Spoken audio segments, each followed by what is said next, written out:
Welcome, everyone, to our first actual regular board meeting for the new board. Seeing a quorum here, and one guy broke down, I would like to recognize that we have a quorum and we're here to do business. At this time, I'm Mike Lackey, the the president this year of the board. There's been a request from the veterans organizations to present us our state and federal flags. And as such, where is Kimberly? Would you come up and make that presentation for us, please? When the green light comes on, you're on. Okay. Good afternoon, everyone, Mr. Chairman, board members. The Conservative Club of Tellico Village is honored to present these flags, the stars and stripes of our great nation and the proud Tennessee state flag, together with their stands. These are tokens of our enduring appreciation. We offer these in sincere gratitude and profound thanks for the courageous service and sacrifice of the veterans among us here in Tellico Village. Thank you. Thank you. At this time, would you want a little Kodak moment here, or we want to do it afterwards?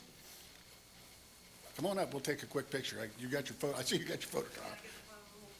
Can somebody If you take a come picture? around this way. Oh, okay.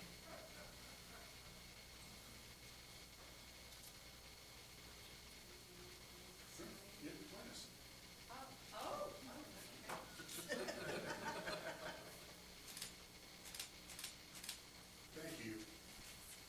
At this time, you want to hand out one of these back so the president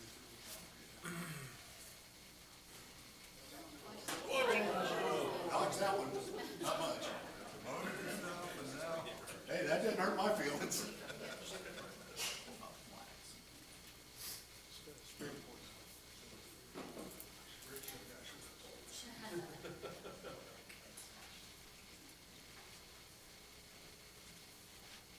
Thank you all for bearing with us. Oh, my goodness.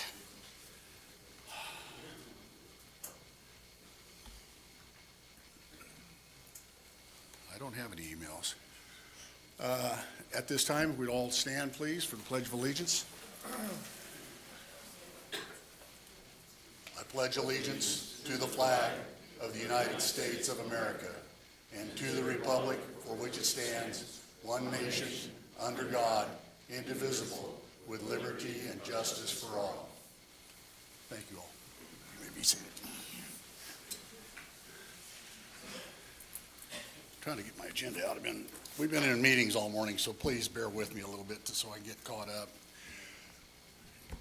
There was some confusion at the last meeting, and we would like to reduce that if possible for future meetings. At this time, is there a motion for us to adopt Robert's Rules of Order? Mr. President, I move to adopt a special rule of order for the TVPOA designating the current edition of Robert's Rules of Order, the manual of rules of order most widely used by governmental bodies and property owners associations, as the TVPOA's parliamentary authority. That's the term Robert's Rules uses to designate your rules of order. I'll second it. On the question? All in favor of adopting the Robert's Rules of Order, please signify. Let the count show 7-0. Thank you, guys. Appreciate it. There's a motion to approve the minutes. Let's see here. Oh, there we go. Which ones? We have several opportunities. The December 17th meeting was only attended by, four of the current board members, so that's all that are eligible to vote on that. Is there a motion? I'll make the motion to accept the December 17th minutes. I'll second that motion. On the question? All in favor? Let the vote show 4-0. Now then, everybody gets to play. For the December 17th meeting, special meeting, is there a motion to adopt the minutes? I'll make the motion to adopt the December 17th special meeting minutes. I'll second that. On the question? All in favor? 7-0. Is there a motion to adopt the 29th? I guess I'd make it I'll make a motion to adopt the December 29th special meeting minutes. No amendments? I'm not aware of any amendments. Are there any? Okay. No? We got No that. amendments? We got Okay. that earlier. Okay. Karen was very efficient. Okay. I'll second that. On the question? All in favor? Let the vote show 7-0. Thanks, Karen. I guess this is my song and dance time now, huh? I'm not used to this, but I'm going to touch on some things. Everybody take a second and look around you. Just look and see what you've got next to you. Please. What you have next to you are your neighbors. Everybody in this room is a neighbor in one place or another. And we ask that you treat them accordingly how you would like to be treated as a neighbor. This isn't a sporting event, it's a business meeting. Please keep that in mind when you make your remarks. Please don't make your remarks personal. Please address them to the chair so that we can all enjoy the meeting together. Please be respectful and act accordingly. Our board underwent recent training, quite a bit of it, both with Robert's Rules of Order, with the orientation, with the directors, within ourselves. So we're working hard for you guys. Please help support us in that space and treat us with the respect that you would want to be treated with.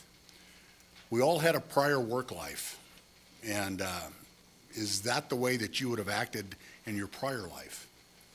And if you don't think that that's the case that you would have gotten away with in your prior business life, please treat us the same. We're just doing the best we can with the tools we've been given. And think about when you're up there at the podium, the world is watching you. This goes out on YouTube channel to every place on the planet that wants to watch the darn thing. Is that what you want your children to see, your grandchildren? So please keep that in mind when you're up speaking. It was mentioned in a prior meeting that we were cutting golf. Nothing could be further from the truth, okay? This year, we approved expenditures of almost $1 million to help augment golf and help Wells and Casey out so that they can be more successful.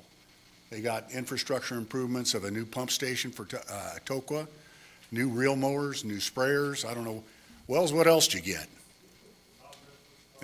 Yeah, all kinds of, and later in the year, we're going to get new golf carts. So when you hear that we're reducing golf, it's not accurate. So please take that with a grain of salt. We never had any intention of doing that. We had mentioned that we should take care of our employees, and I'm wholeheartedly supportful of that, and so I know Joel is, and I know it's very important in that place that we take care of them. In that space, we gave our employees a raise greater, 10% greater than cost of living index, all of our employees. So we are taking care of them. It was also mentioned that we had a high turnover, but we didn't do a real good job of finding out what the turnover was from. Was it from an unsafe work environment? Was it from the travel to get out here? What caused the turnover? We just randomly threw money at it. We need to define what the problem is if we have turnover and address that individual issue. Don't just think it's a money issue. Some people come here because they like the environment, they like the way they're treated. And I think about our wait staff and their interaction with some of our villagers and some of the texts and emails that I've gotten. We had a sanitary system overflow about a year ago. No, shoot, it wasn't that long, it was last year. And one of our villagers went out there and all but physically assaulted one of our POA employee members. I got a phone call from him. I called the gentleman up that was involved, and he chewed on me for half an hour for having an accidental spill. I listened to him, and I asked him to please treat our employees with respect. We had another incident where a villager interacted with one of our tree services improperly. These guys are just trying to do their job. Please don't take it out on them. Please don't take it out on your servers. Our little servers are very integral part of our operation, and please show them the respect that you would show your own children or grandchildren, because that's what they deserve. We're all, well, we all appear to be adults, I'll give you that, but please treat them accordingly and just take a moment for it. There's a lot of things that we did in the past year, goals that we're accomplishing this year. Some things that we're looking to be more successful with. You saw in the earliest meeting that we had, we eliminated the old NDA. And we agreed to process and abide by the bylaws, which is what we should have been doing all along. There's some policies and procedures, and we're looking at them this year to try to get some of that cleaned up. And David has graciously volunteered to be that point person, and I appreciate that for him. I've heard that we're an amenities-based community, and that, to an extent, that's true. But we also happen to be a $40 million corporation. So in that space, we need to operate this as a business that supports amenities, all the amenities. And it's important to us that we take advantage of that. But we're also a business. We have 400 employees. I doubt, well, I'm certain of it, never in the history of Tellico Village have we had that many employees to look out for. And I want to look out for their safety. I want to make sure their work environment is inviting and that they have the best that they can have. I want to give them the best tools. I want to give them the best training. I want to give them the safest work environment. We've already had an injury this year that hurt me personally. One of our employees got some stitches. Now, is that a function of an unsafe work environment? I don't know, but it hurt me because that was one of our employees. And it hurt me personally because I just don't like to see people get hurt. I worked in a corporation that we did 6 million hours a year, and every injury was thoroughly investigated and sought out what can we do to prevent it. And at 6 million hours a year, we had 3 recordable injuries. All of them were hands. People got their hand in the wrong place. The industry average is a 1.0 TRIR, total recordable incident rate, which means you get 1 recordable injury for every 200,000 hours of labor. Our TRIR that year was 0.06, which allowed a whole bunch of people to go home every night to their families. And that's where we want to be here. Unfortunately, we got off to a rough start.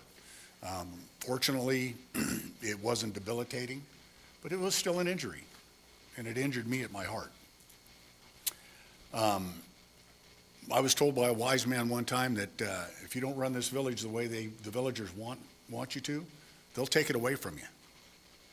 And it's true. It's played out true from all my years that I've been here. We want what's best for the village. It's going to take about 3 years to get a culture change. And we want that culture change to be solid. I don't know if I'll be here when it's there, when it's complete. I don't know if any of this board will be here in 3 years. That's up to you, the villagers, to decide. That's not for me to make decisions on. But during our tenure here, we want our employees to be safe, feel valued, and be appreciated for all that they do, because they do a lot for us. We couldn't function without our 400 employees. But think about that. That's 400 people whose lives we take into account every day. And many of them have families. So please be courteous when dealing with them. I know if your water bill's messed up, you get angry, or if your food's incorrect, you get angry. I don't have a problem with you expressing yourself in displeasure, but don't take it out on the employees. I value our employees, and I know you guys do too. And it's hard enough to get good ones out here, and it's darn hard to keep them when they're not being appreciated. So take a minute in that. 3 years for a culture change. This board's been seated for 3 weeks. We're trying to change the culture. We're doing the best we can with the tools that we've been given. And we've got some great people here. Don't get me wrong. Give us a minute. Let us get the boat going in the right direction, and hopefully we'll help you out. That's all I have for today. Matt, are you up? I hadn't intended to be, but That's an AT&T. AT&T, all right. I don't generally have an update on AT&T. I can resuscitate kind of where we've been. AT&T began their installation process, I would say, second or third quarter of 2024. They are using a technique for installation that's got a number of different names, but I use the term missile boring. You're basically using a rod that is punched with an air compressor through the ground. And certainly, missile boring is a usable technique. But what you run into is if that rod hits something, or somebody's not aware of the exact pitch that it's headed, it can go down, it can hit something and go to the right. A lot of different things can happen. Generally, in my experience, and some of you in the room may have a different experience, but in my experience, missile boring, when you're operating in the confines where there's other utilities closely adjacent. In Tellico Village, that's probably either a water or a sewer line. Could well be LUB's buried electric lines, might be in close proximity. You've got to be very, very, very careful missile boring. And it didn't take long for us to experience the fact that what can go wrong was going wrong.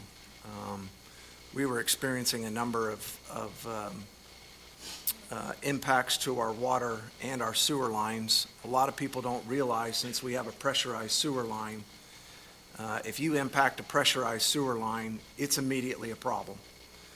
If you have a gravity line, provided you knew that it happened, you don't necessarily have to react right away to that. That's something that can be fixed later. But with a pressurized sewer system, the pressure is going to make what's in that sewer system go somewhere.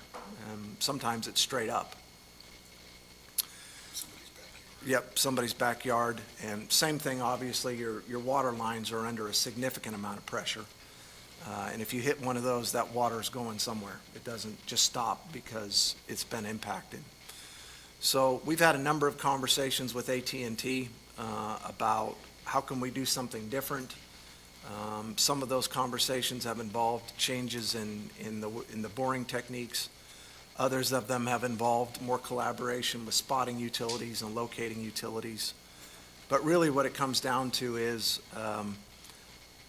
if I'm recalling correctly, something in the neighborhood of to our cost, your cost, $40,000 in 2025. And invariably, I assume you know, the luck is that they don't hit a sewer line at 9 o'clock in the morning. They generally hit them at around 4:15 or 4:30, which means I've got crews who have worked all day who almost immediately have about 5 or 6 hours of work ahead of them to resolve the issue. So we've made clear to AT&T we have an expectation. Would love to have their service installed, would love to have it available to you, but it's got to be done in a manner that doesn't impact our ability to provide services to the residents, and doesn't leave our crews daily walking in at 7:30 or 8 o'clock in the morning wondering if they'll be there till midnight. So we've had a number of conversations. As you would expect, these conversations, we have differences of opinion, and they may get reconciled, they may not. Kevin Stevens, the TBPOA attorney, and I have not given up on the matter. But really, the discussions with the previous board and the current board, I've gotten the impression you need to hold the line here because the status quo is just not acceptable. So we would like to get it back on track. Whether it'll happen or not is going to take some time to sort out, but that's where we stand on that topic. Thank you, Matt. Right now, we're going to open up the mic for the open forum, please. Please keep your remarks polite and considerate, because remember, your grandchildren may be watching.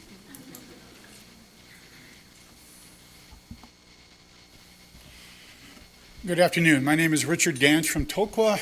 In December, I brought up a couple of issues. One was starting the meeting with the Pledge of Allegiance, and I really do appreciate the fact that that seems to have been agreed upon as we started the meeting today with the Pledge of Allegiance. The other thing I asked was that we consider and ask for a motion to have discussion on putting American flags at the beginning entrances to all the neighborhoods. I didn't see anything on the agenda. I don't know if that means that you've made a decision or you've not made a decision, but I'm here today to ask that all of you would put forth a motion to get that on the floor and make a decision as we enter into the springtime. The third thing that was brought up, and it was brought up by Rick Dram, was that we begin every meeting with a prayer. Can I assume that the prayer starting before the start of the meeting is the compromise that was agreed upon? Tell you the truth, the chief just came up and hit me up with it before we walked up here. I don't think that that's been discussed. The Pledge of Allegiance has.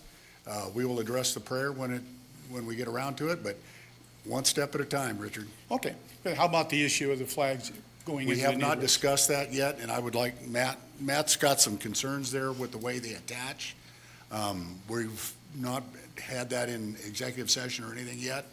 As we come up with a plan, we'll discuss it with the Public Works guys and see what we can do in that space. Okay. I think it's a great idea.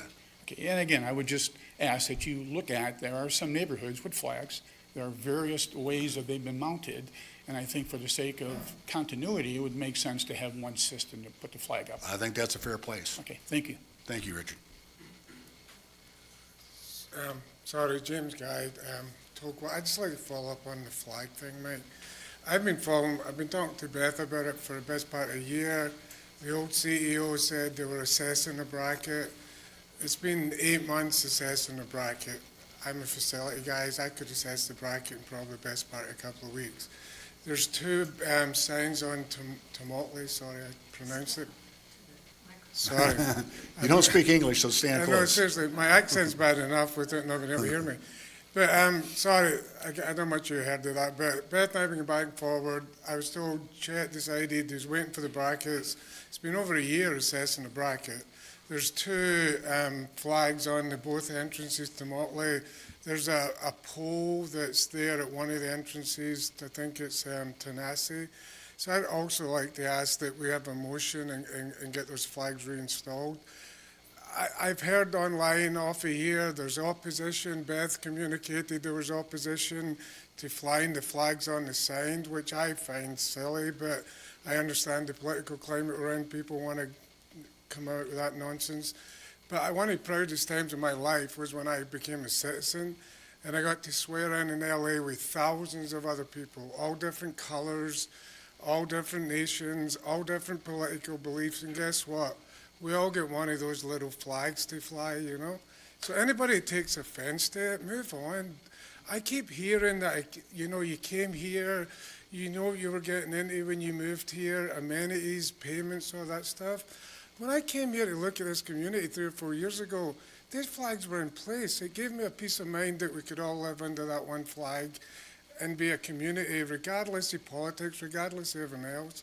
So if anybody's offended to it, so what? Move on. I know there's been dozens of people submitted help requests asking for the flags to be reinstalled. So I genuinely ask that this board, all of you, push that motion and get it done and get them reinstalled. It really is. It's nothing to get political about. It's nothing to get drama about. And no disrespect to Beth, she was right to come up with a solution. But when the solution is middle ground from 365 days a year to 5 days of patriotic holidays, I was never a math whiz at school, but that's no middle ground, is it, you know? So again, please don't buy into all this drama that's going on about the flag and the politics. Just put the flags back up. We can all surely we can all pledge allegiance to the flag and we can all put it behind us and put the flags back up. So please, I'd really ask that you put a motion in place and deal with it. At the bracket, Matt, you could look at that bracket. There's two of them installed for months over there at Tumulty. They look great. The one that's on the pole actually needs lit up. It's not lit up at night. That needs to be addressed pretty soon. And I'll honor the 3-minute thing, but thank you all. Thank you. Sorry. get with me after this, and you and I will go by and look at those. Yeah, and I apologize. I'm one of the weird people that actually have a job, so It doesn't have to be today. No, I'd love to get you, mate. I came here because I feel passionate about this issue, and again, you know, Tibet's been really supportive and come back and forward, and I don't question anybody's patriotism on No, this issue. that's but- not on the board. No, I just want to say that to Beth, because she's been great to work with. She's been back and forward with me on this for a few months, and again, I'd really like the board to drive it. But yeah, Mike, I apologize. I need to run off back to a work Okay. call, you know? Thank you. Sorry, thank you. Good afternoon. My name is Mike Harrington, and I live in the Tokwa neighborhood. Mike, I very much appreciate your opening remarks. I think that the tone that you set is proper and one that I think is imperative for this organization as a whole to move forward based on all the changes that we've undertaken and plan to undertake going forward. I wasn't going to make these remarks, but I feel compelled to do so as a result. Because when you make remarks like that, it's easy to say. The question is whether you can actually walk the walk. When I worked for Ernst & Young, one of the largest public accounting firms in the world who had the responsibility of protecting the integrity of the capital markets, one of the most important things we evaluated was tone at the top. What I witnessed on the 29th of December was the antithesis of what I would think tone at the top is. And let me read to you what that means. It's the ethical atmosphere, culture, and standards set by a company's senior leadership, which is the board and CEO, that cascade down through the entire organization, emphasizing integrity, honesty, and compliance. It's about how leaders' actions, attitudes, and directives, not just words, influence everyone else's behavior, establishing the importance of ethical conduct and effective internal controls. At EY, if we felt that there was an egregious lack of tone from the top, we had two options. One, we would audit more because we were concerned about whether we could trust what was being shared with us. The second is we would resign from that particular client because we felt as if the information that we were being provided we would not be able to trust in order to conclude that our opinion was in line with expectations. So I think it's fantastic that you made the remarks that you did, but I think, and I have an ask. My ask is that this board has to come together as a group and really show the actions as how you can indicate a proper tone from the top. The thing that concerned me the most when I was witnessing that meeting on the 29th was the way in which the directors and the committees were treated by the board. Communication is incredibly important and it creates trust. Lack of communication, obviously, is erosion of trust. When I watched the discussion, particularly related to the FAC, which I'm a proud member of and have been for 3 years, and the fact that there were things happening by which members were selected. I'm not saying those members didn't belong to be on the committee, but the fact that there was no conversation with the director or the committee, who put a lot of time into determining who'd be best to serve the culture of that committee, same with many other committees, some of which I have firsthand, really concerned me. Because it really felt like the ethical code that I expect people in your chair to live up to was not on that particular day. It bothered me so much, applying what I learned and applied many years, 35 of which when I was at Ernst & Young, it brought me to the point where I felt like it was very important for me to actually resign from the FAC. Because I feel like it's so important to send a message that that tone and how the people that you say that you work for are treated needs to change in order for us to be able to move forward effectively. So thank you for your time.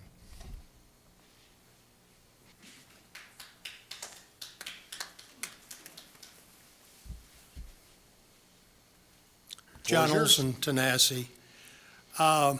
In the interest of transparency, I would like the board to direct somebody to look at the reserved fund study. And this is in regard into the category matrix accounting of expenditures. I know it's a roadmap, it's not a financial budget, and as such, about the only thing we do is, as a POA, we buy 4.6 million miles of travel a year. We might take those trips, we might not. And when we report that, under the expenditures, it's very defined as to what amenity we're talking about. In the category, it seems it's muddied as to what category, what amenity we're looking at. So I would like that to be more amenity-driven in reporting than just a matrix category driven reporting. Thank you. Thank you, John. Are there any others? Really, Mark? Nothing? Can I make one more comment? Oh, uh-oh. Sorry, and hopefully my boss is not watching on YouTube. I've got to get back to work. I just want to thank the board and Matt and Joe and Carrie. One of the things I brought up a few months ago was, again, I'm a facility guy. I run a national account for a facilities management company. And my core discipline is preventive maintenance and building programs. And I'm excited that this board and that the POA is moving towards that and trying to put some kind of computerized maintenance program in place to track our preventive maintenance and extend the longevity of the equipment and stuff. So I just want to give kudos to Matt and Joe and the board and everybody that's involved in that. I think it's going to, again, that's my day-to-day business, making sure everybody in here services their car, changes the oil, and I'm sure that Matt's group does a great job with that anyway. But getting it documented, tracking predictive maintenance versus preventative maintenance, and having that data will save a lot of money for the POA as well. So, and I'm grateful to be asked to help with that group, and more than willing to help as much as I can. Or, again, don't tell my boss when I'm supposed to be on a call in 5 minutes. But again, thank you all. I appreciate everything that's going on, and I appreciate everybody that supports the board as well. So thank you. Thank you. In that space, we're trying to get our computer system upgraded, and Ed's working hard on that so that we can have the proper hardware and software and everything else to support that. Hi, Gary Zika, Chota Hills. Just I got a couple quick ones. Is Matt, when you had the update with AT&T, I think I mentioned it once before, but they've got cable spools that are still around the neighborhood from when they put in their last section, and now that the vegetation has lost all of its leaves, you can kind of, every time I drive by them, I'm going, well, there's one, there's two, there's three. So if you could get AT&T or actually our own people just to pick them up, because to me, it looks trashy. And the second item is due support from yesterday's town hall meeting, the going to the TBOUR legislation action. I think that's a good way to go without having the large cost for going with TPUC. So thank you very much.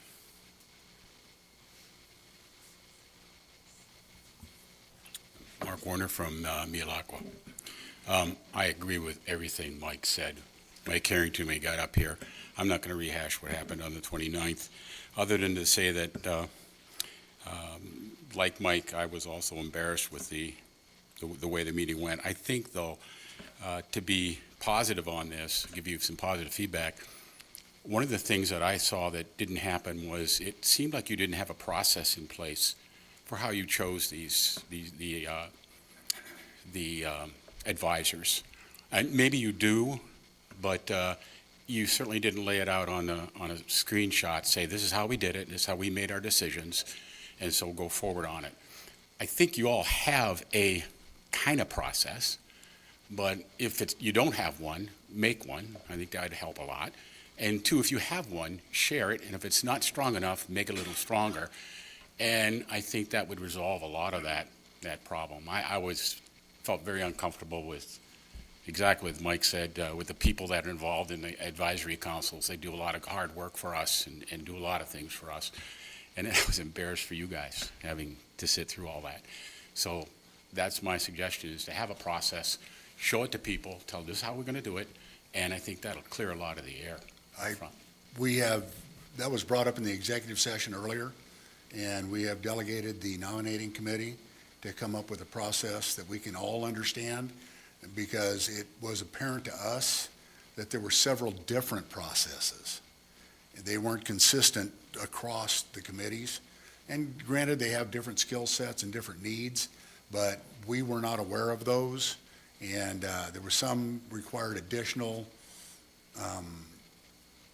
input from the committee members and no input at all from the board.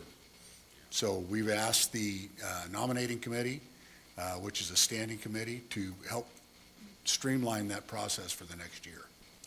Thank you. And I agree. I mean, when I was long-range planning, we created a standard process, very well documented, where all the committee members participated in it, and also the board liaison participated in the interview process. And from my standpoint, any property owner that submits an application for committee, we should at least have the courtesy to give them an interview. So, I mean, just listen, because they're willing to volunteer their time. We should give up our time to listen and hear to them and help guide them in our decision too. Good afternoon. My name is Kathleen Dooley. I'm a resident here. I'm also a veteran. I just want to share my opinion about displaying the American flag. My opinion is that it's appropriate to display it in specific areas. Years ago, I had a card that outlined on what days were appropriate to display the American flag by a citizen on their property. The very last line of that did include that you could display it at all times on your property if you wished. My own opinion is that I don't think you need the American flag displayed everywhere to show that you are patriotic. I think you can do that by displaying it if you wish, and those who choose not to will still honor it where it is displayed in its appropriate places. Thank you. Thank you. Good afternoon. Linda Garza from Tokwa. Just two quick comments since it seems like we're taking suggestions for improvements. One is you've mentioned several things that you all have been working on, which are what I might consider under board review, things that you're working on. And I don't know about a lot of residents. They aren't like the folks who are here in this room today who actually come to every meeting or are online at every meeting. I think there's an opportunity for the board to take things that are critical that you need to make available in a quick and easy format, such as online, where the residents can go to the POA website and say, okay, what are the big things right now that the POA is looking at? Their TBRA had made that suggestion last year. It's built, it's out there, it's not being used when there's the opportunity to do that and drive your residents to the POA website for critical information. Love your meetings, and a lot of us are willing to sit through hours of meetings to catch up, but it would be so much more productive for those who aren't and maybe are not subscribers of the Telegram to actually get to the website and get critical information so that they can be abreast of everything like the folks who are here in this room. The only other comment and question that I would ask as a suggestion is we talked a lot as this board was being elected about governing in the sunshine. And Mike, you and I have kind of had this conversation in regards to I don't believe that the residents really believe that every single meeting and conversation that you have or a board member has needs to be open to the public. But there should be an understanding by the public, by our residents, of what meetings will be and what meetings will not be. And then it sets the expectations. Everybody understands and it's clearly defined the meetings that you referred to when you opened up this meeting, saying you've been in meetings all day. I mean, do we all need to be in those meetings with you? I don't think so. And again, I think it's very appropriate that you as a board have the opportunity to plan for these kind of meetings. Call them executive meetings, call them whatever you want. But at the end of the day, there really is a just reason for those meetings to not be public. But I think as long as you set the expectations with your residents of what should be and what will not be, I think we can govern on the sunshine, we can govern on whatever you want to call it at the end of the day. Just set clear expectations with residents of what you plan to do. Thank you. In that space, Linda, real quick, the things that were spoken about were legal, Thank you, I'm done. You'll notice the lawyer's not here now. We took care of his time and got him out of here. So that was, legal was the number one thing that we had. There was 4 legal items. And we're addressing whether we set a date up for the town halls. And that came to fruition. We talked about security in the village and some things that are coming up, which are not something that we can speak to in this Public forum. We don't want that out there. And then, as we spoke of earlier, to Mark's point, we know we had a problem in the advisory committee assignments, so we put a subcommittee together through the nominating committees, and they'll bring those to the boards for recommendation. But that's what we spoke about. Good.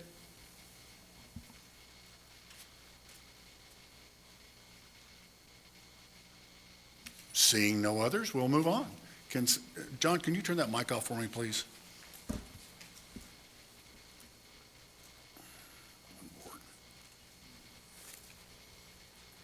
I think you're up, Scott. Oh, time, where's? Well, that's different on my format. Come on. Simon, you're up, buddy. Yeah.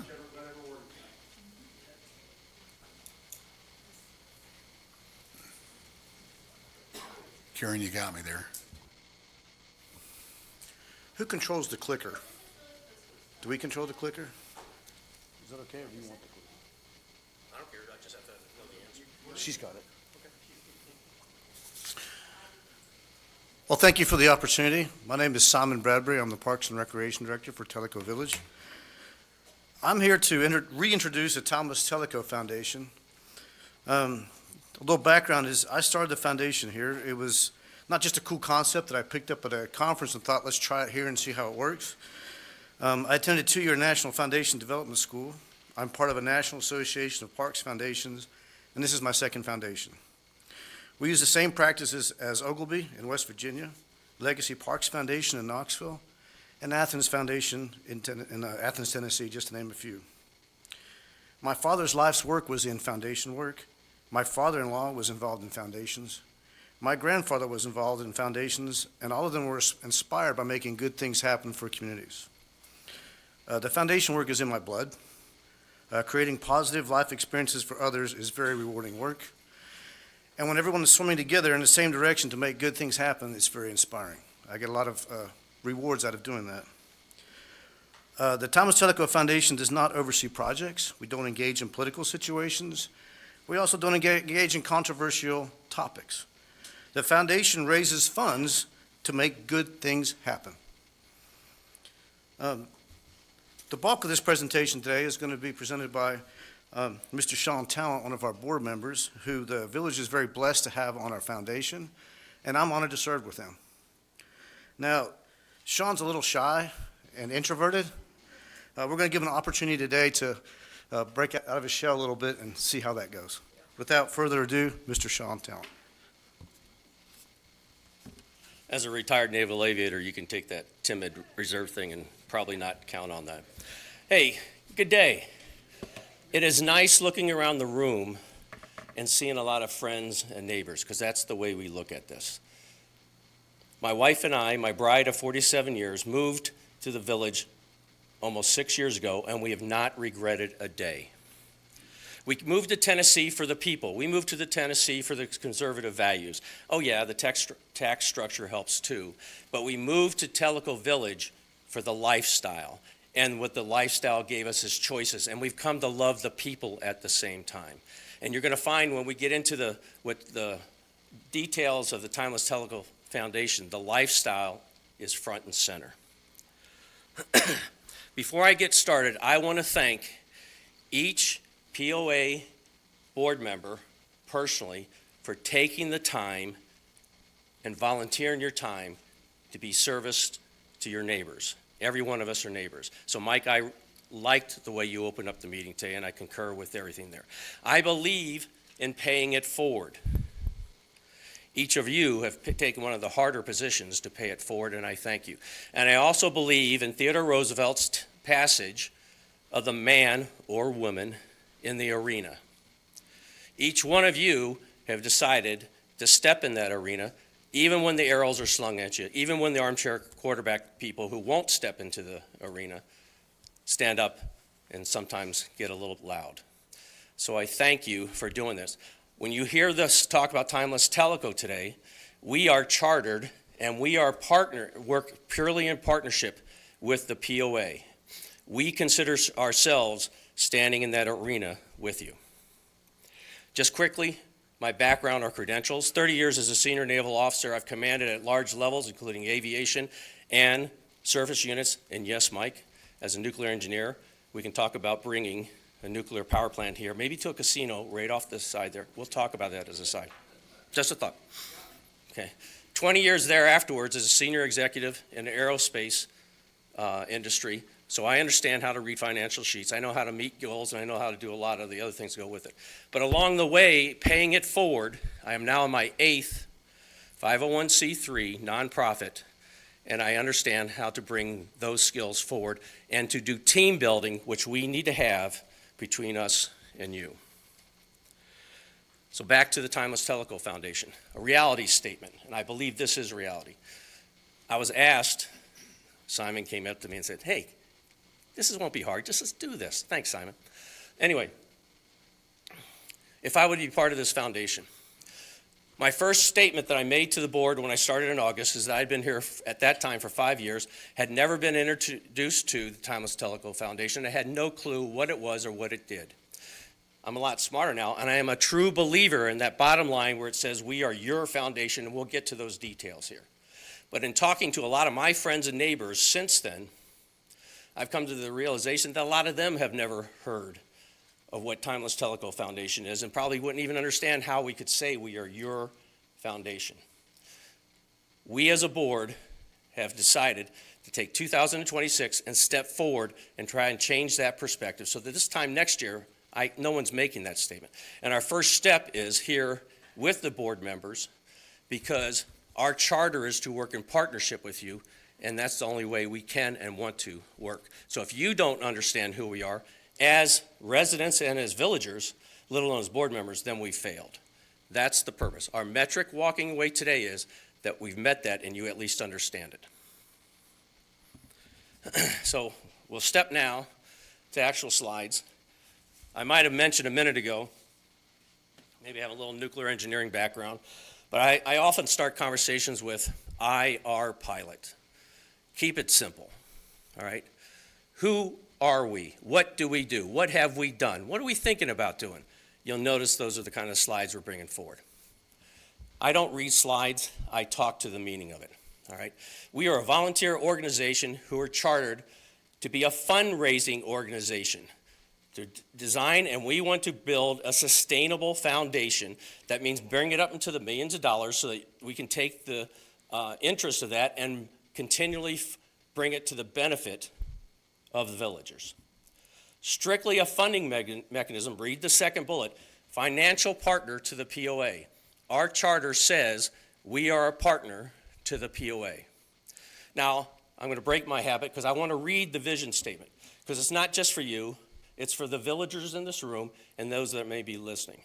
We aspire to be the foundation of choice for Tellico Village charitable giving to create substantial funds to preserve and enhance the amenities, the value, and the lifestyle of our community, enriching lives for generations to come.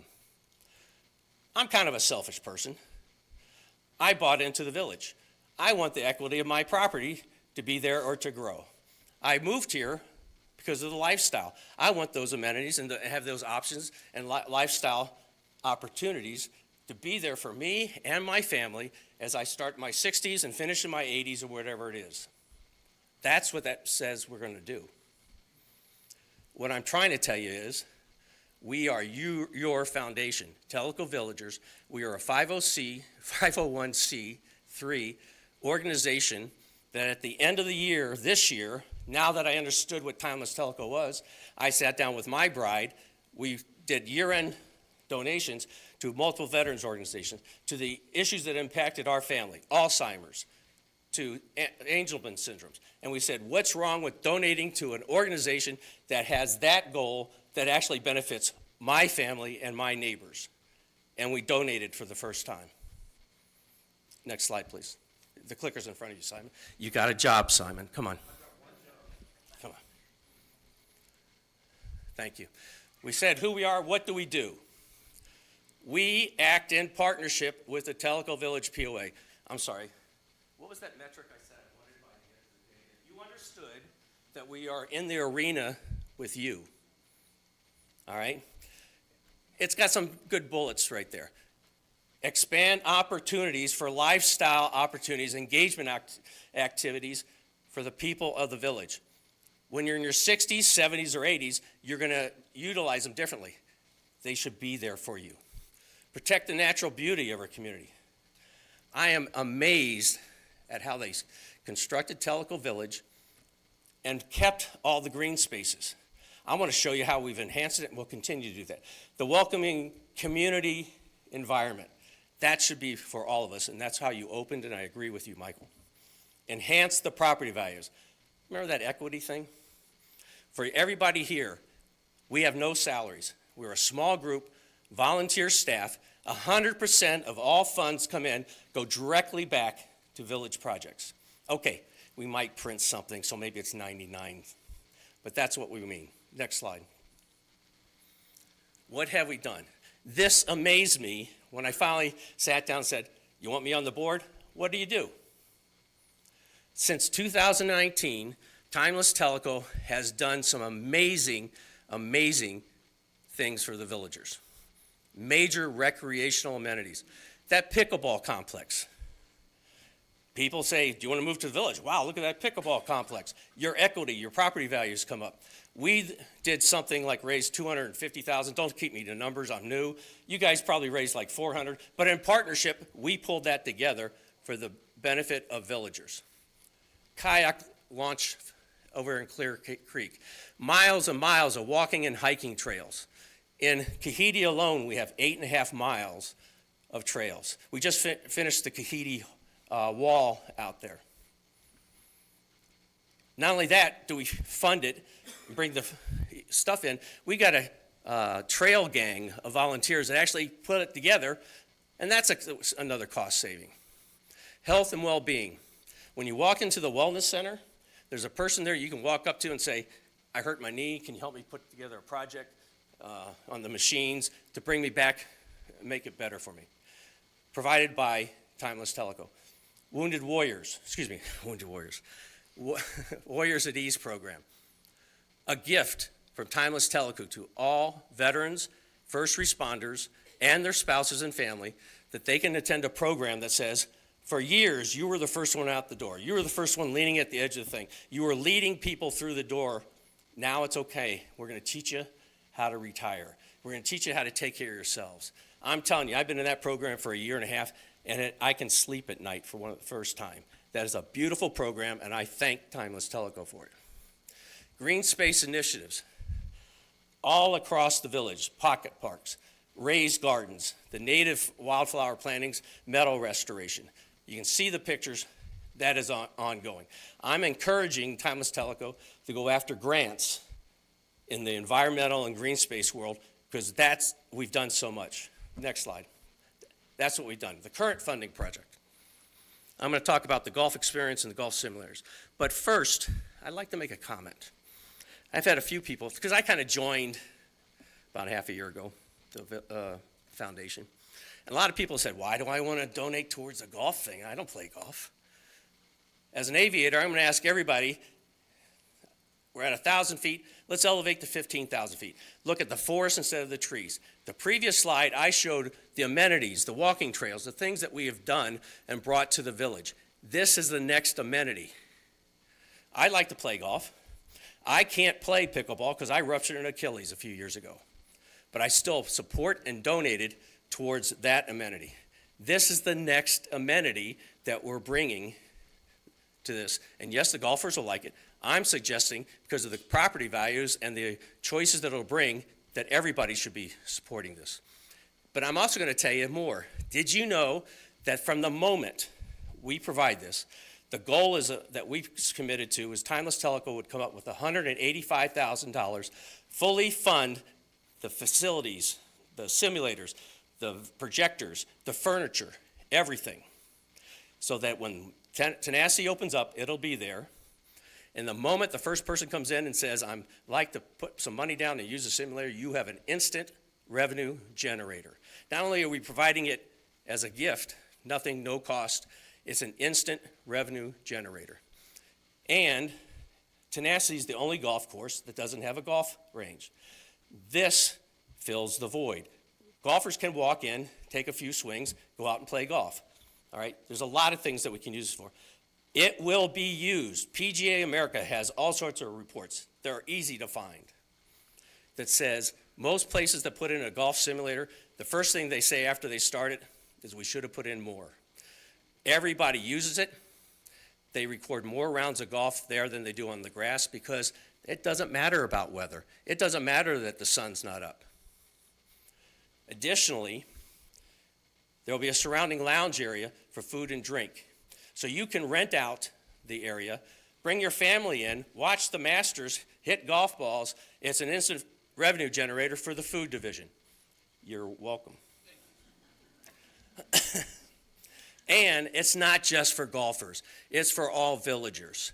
If you have your grandkids come in, you can come up and say, hey, I got to get them out of here. Let them come up and hit golf balls at the simulator. You can bring other people in. It's for everybody. But the important thing is, it's the next amenity. It's going to improve home values. It's going to give you more options. And more importantly now, for the first time, never said before, an amenity that's an instant, sustainable revenue source. You, the board, will not have to figure out how to pay for a broken projector. It's going to make that revenue and more. Next slide. What's next? Here's where we need to hear from you. And by you, I'm looking out into TV land, all right? We need to know and invite you to give us your ideas. What would you like to see as the next thing that maybe we could propose to the board? We work in partnership with the board and start a fundraising project to do. I've teed up a few things. We've heard these ideas. A multi-generational playground park.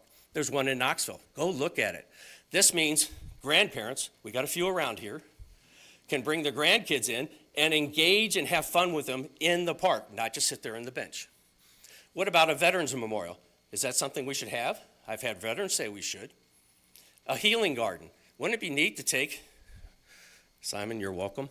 Wouldn't it be neat to take that, what do you call it, the portable house that's now at Tanasi for the golf stuff, and put that over by the wellness center after you complete Tanasi for yoga and stuff, and build a healing garden outside of it overlooking the vistas that are there. If that's what you want, let us know. Someone teed that up. What about an outdoor amphitheater? Most people don't know. I've seen the drawing itself.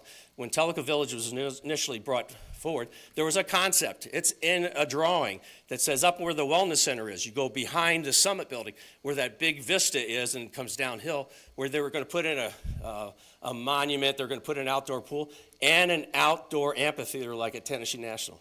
Is that something we should have as a goal? What else are we not thinking about? What we're asking is, and we're going to be asked at every forum as we go out in 2026, is we want to hear from you, the villagers.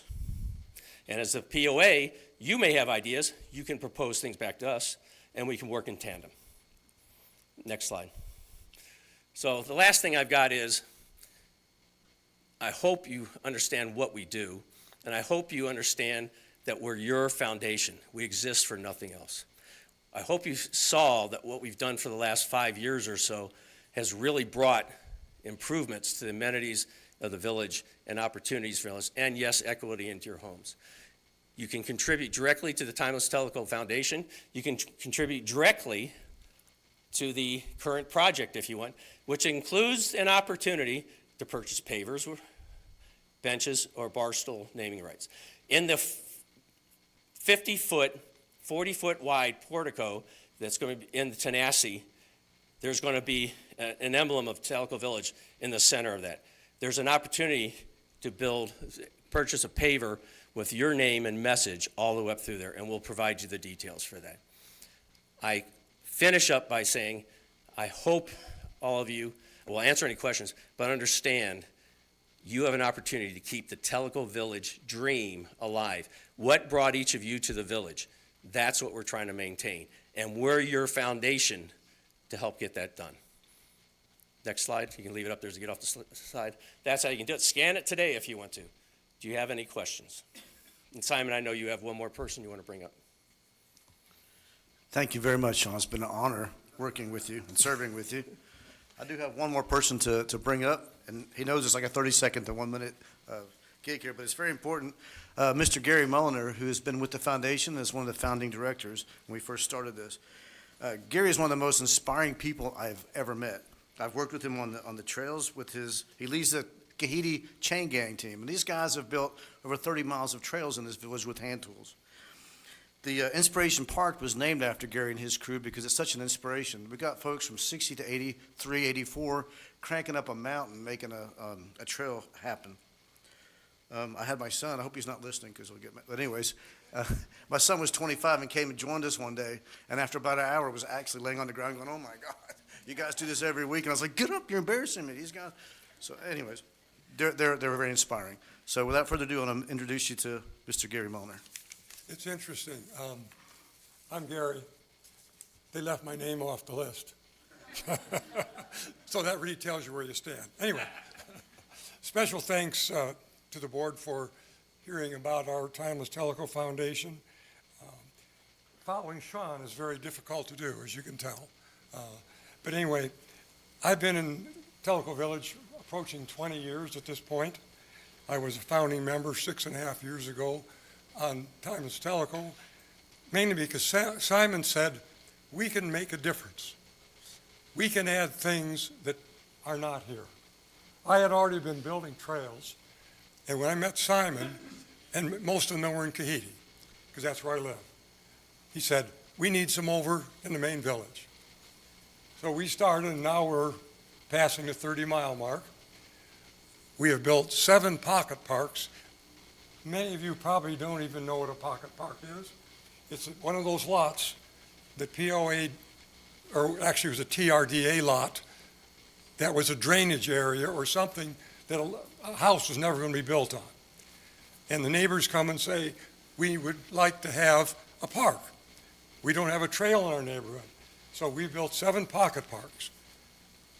We have also built 15 kiosks, and many of you probably haven't even seen one except for maybe the 2 or 3 up at the wellness center. So these are things that the chain gang, my group, has done in the last 15 years.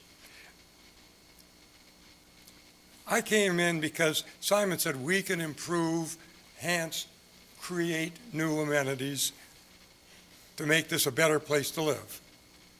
And I took it hook, line, and sinker, and we've been continuing on the pickleball courts, the fun of the kayak launches, and now, of course, the simulators. I think people are going to love the simulators, but I think this is just a start. So I hope you join us. I hope the board continues to work with us. The Recreation Department has been, Parks and Rec has worked with us. So join us, and let's make this a better place to live. Thank you.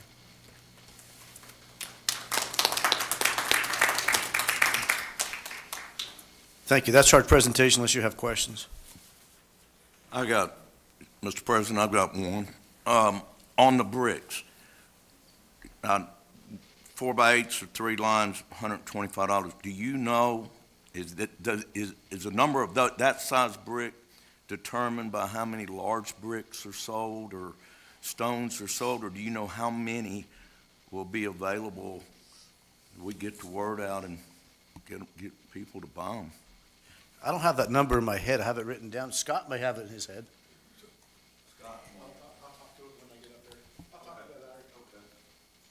And the only other thing I'd like to say is, I had the pleasure of going, Carl and I were there and at the last Timeless Tellico meeting, and hats off to you guys and Sean. And I'll say this, I've been involved in 2 startups of 501s, and this is the only 3rd one I've ever seen where there's no salary, when I say no salary, I'm not talking about our staff, but I'm talking about where big dollars went to a chairman or something like that. And I think that kind of gets lost in this because 100% of the money does go right back, and I commend y'all for that. Thank you, sir.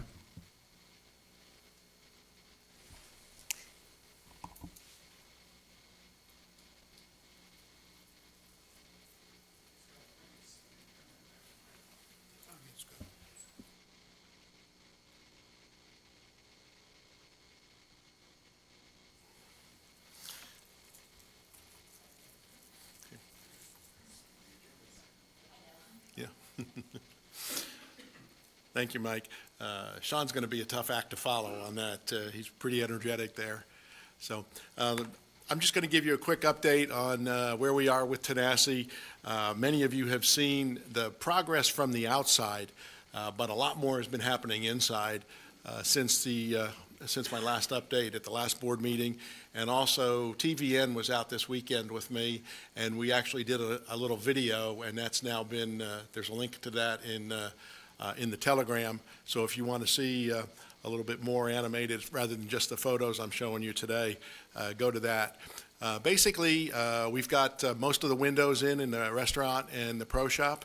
That's been critical because we're trying to get the heat on in both buildings as quickly as possible. The goal is February 1st to actually turn the heat on in those buildings so that we can actually move forward. We've got the sprinkler system done. It has been pressure tested since I put this slide together. The drywall is complete in the restaurant and the pro shop with the exception of a few soffits where we've had the little delay in lights because the lights were, the original lights we had didn't quite fit, so we had to swap out the lights. The subcontractors for the audio, video, and security systems have been in. We were finishing up those this week, and then we're also getting ready for painting. We've got in the pro shop, all of the walls are what we call a level 5 finish. So all of the drywall, the entire face of the drywall is spackled and then sanded smooth so that it takes paint or the wall coverings that we're putting on it.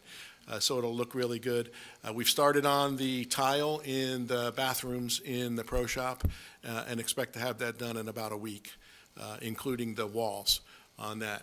We are back on schedule now for the second quarter opening. I know the last couple of months I've been saying, oh, well, we were 3 months behind, 2 months behind, 1 month behind. Well, we're back on schedule now with a lot of good work from our subcontractors. I'm just going to quickly run through some of the, if I go in the right direction, through some of the photos. This was a month ago, the aerial view of the project. This is a week ago, or 2 weeks ago now. So you can see a lot has happened since then. You can see the masonry on the buildings and all. And now if you happen to be out on Tanasi around the 9th green, the black part of the building over there on the left-hand side, that's now all covered with our bronze siding. So it's all been sided, and we're working around the building to do that. The next piece will be in the front where you see the gray insulation. There's the view of the flex space in the back, and you'll see from the view when we get inside that it's pretty much, there's the front of the pro shop, and again, you can see the windows and the doors there, so that'll be the entrance to the pro shop. That's the inside of the pro shop. Between the two windows, that's where the check-in counter will be. And again, this is these photos are about a week and a half old. So all of this has been spackled and sanded. So we're moving very quickly on that. There's the entry door to the flex space. And again, you can see the beautiful masonry there. The doors, we will be putting automatic openers on these doors, and those are due in the next week. There's the view when you walk into the flex space, the back of the pro shop. So as Sean was saying, you don't need to be playing golf or at the simulators. There's going to be some very nice, through Timeless Tellico, some very nice couches and seating area there. There will be a dry bar so that you can order food from the restaurant, and Skylar's promised that we'll have service over there. So again, a nice, easy place to relax before, after, or in lieu of golf. There's the simulator bays, so they're duplicate bays there. This is the entrance to the restaurant. You can see directly ahead, that's the hostess station. We'll have some very nice tapestries and wall coverings over that. To the right, when you walk in, is the bar area, and that goes down looking out over the cove. To the left of the entrance space there is the private dining. Here's the restaurant itself, the dining room of the restaurant. You can see we've got a wall dividing it. We've got some booths that'll go around the outsides. Again, the views from this building are just phenomenal. So it's going to be a really fun place for people to go and have lunch, have dinner, and all. One of the things we're in the process of doing today, we were putting in the frames on those upper clear story windows, and because the glass is about 2 weeks out, we will be putting plywood over that so we can turn the heat on in the building.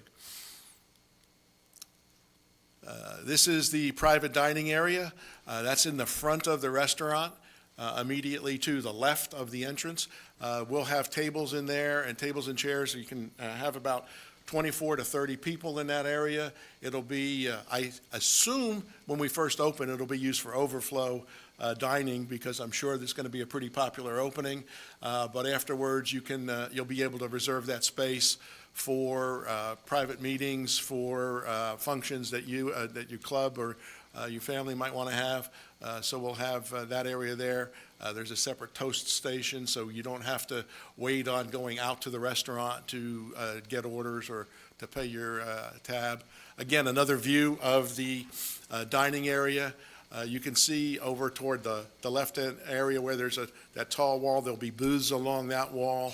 And again, we've divided the middle of the restaurant so that it gives a little bit more intimate feel, because it's a very large space. About 160 people can eat in that area. And then, of course, we have the outside dining as well, the patio area. This is the kitchen, or the kitchen hood. So this is the hood area of the kitchen. And as I think I mentioned in the video, we do have fire suppression in the hood, and specifically designed to put out grease fires, so we don't have a redo of the original Tanasi fire. This photo was taken about a week ago. All the plywood that you see has now been covered with fiberglass board, so that it's really easy to clean, so that the kitchen staff can keep it clean. We did put in the beer cooler today, so that is in and ready to go. Not that we need to cool it with the temperatures outside. So we're ready to go. And here's the food prep area. So this is the other side of the kitchen area. So a lot of nice space. And also we've got a lot of good dining, but a lot of good food prep. It's hard to have good food if you don't have a good kitchen area. Yes, it is huge. That's good. And here's our bar. The new bar will be able to handle about 28 people around the bar, including over on the back right-hand side there, there is an ADA space. So if you're in a wheelchair and all, you do have a separate counter and all that you can roll up to. And also we've tried to accommodate all of that. There will be high-top tables around the outside. So again, we can handle more than that. And there's a few televisions in there, just in case you're interested in either the golf or the football games in the fall. And I didn't know that Simon was going to come out and Sean were going to come out and talk about the pavers, but this is what we're trying to do with the pavers. So we're going to have kind of a walk of fame or a walk of support, that between the two buildings, we'll have the Tanasi logo. So it's the Tanasi with the feather. We'll have that in a beautiful logo, and then the pavers will go up to it. And again, you can have your name engraved or whatever insignia you want to put on there. There's 3 different sizes, as was mentioned on the Timeless Tellico presentation, and that is on the donation page for Timeless Tellico.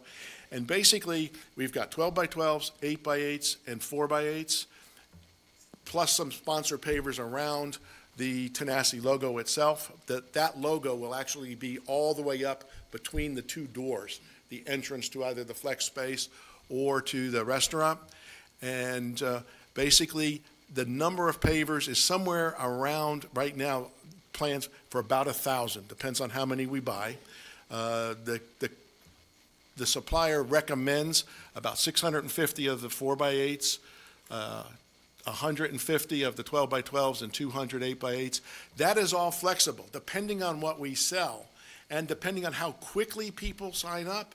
I can actually make the space and have the contractor give us more space going back if we wanted to do that. There's also sidewalks on a couple of different sides that we could put additional pavers in if we really get tremendous support.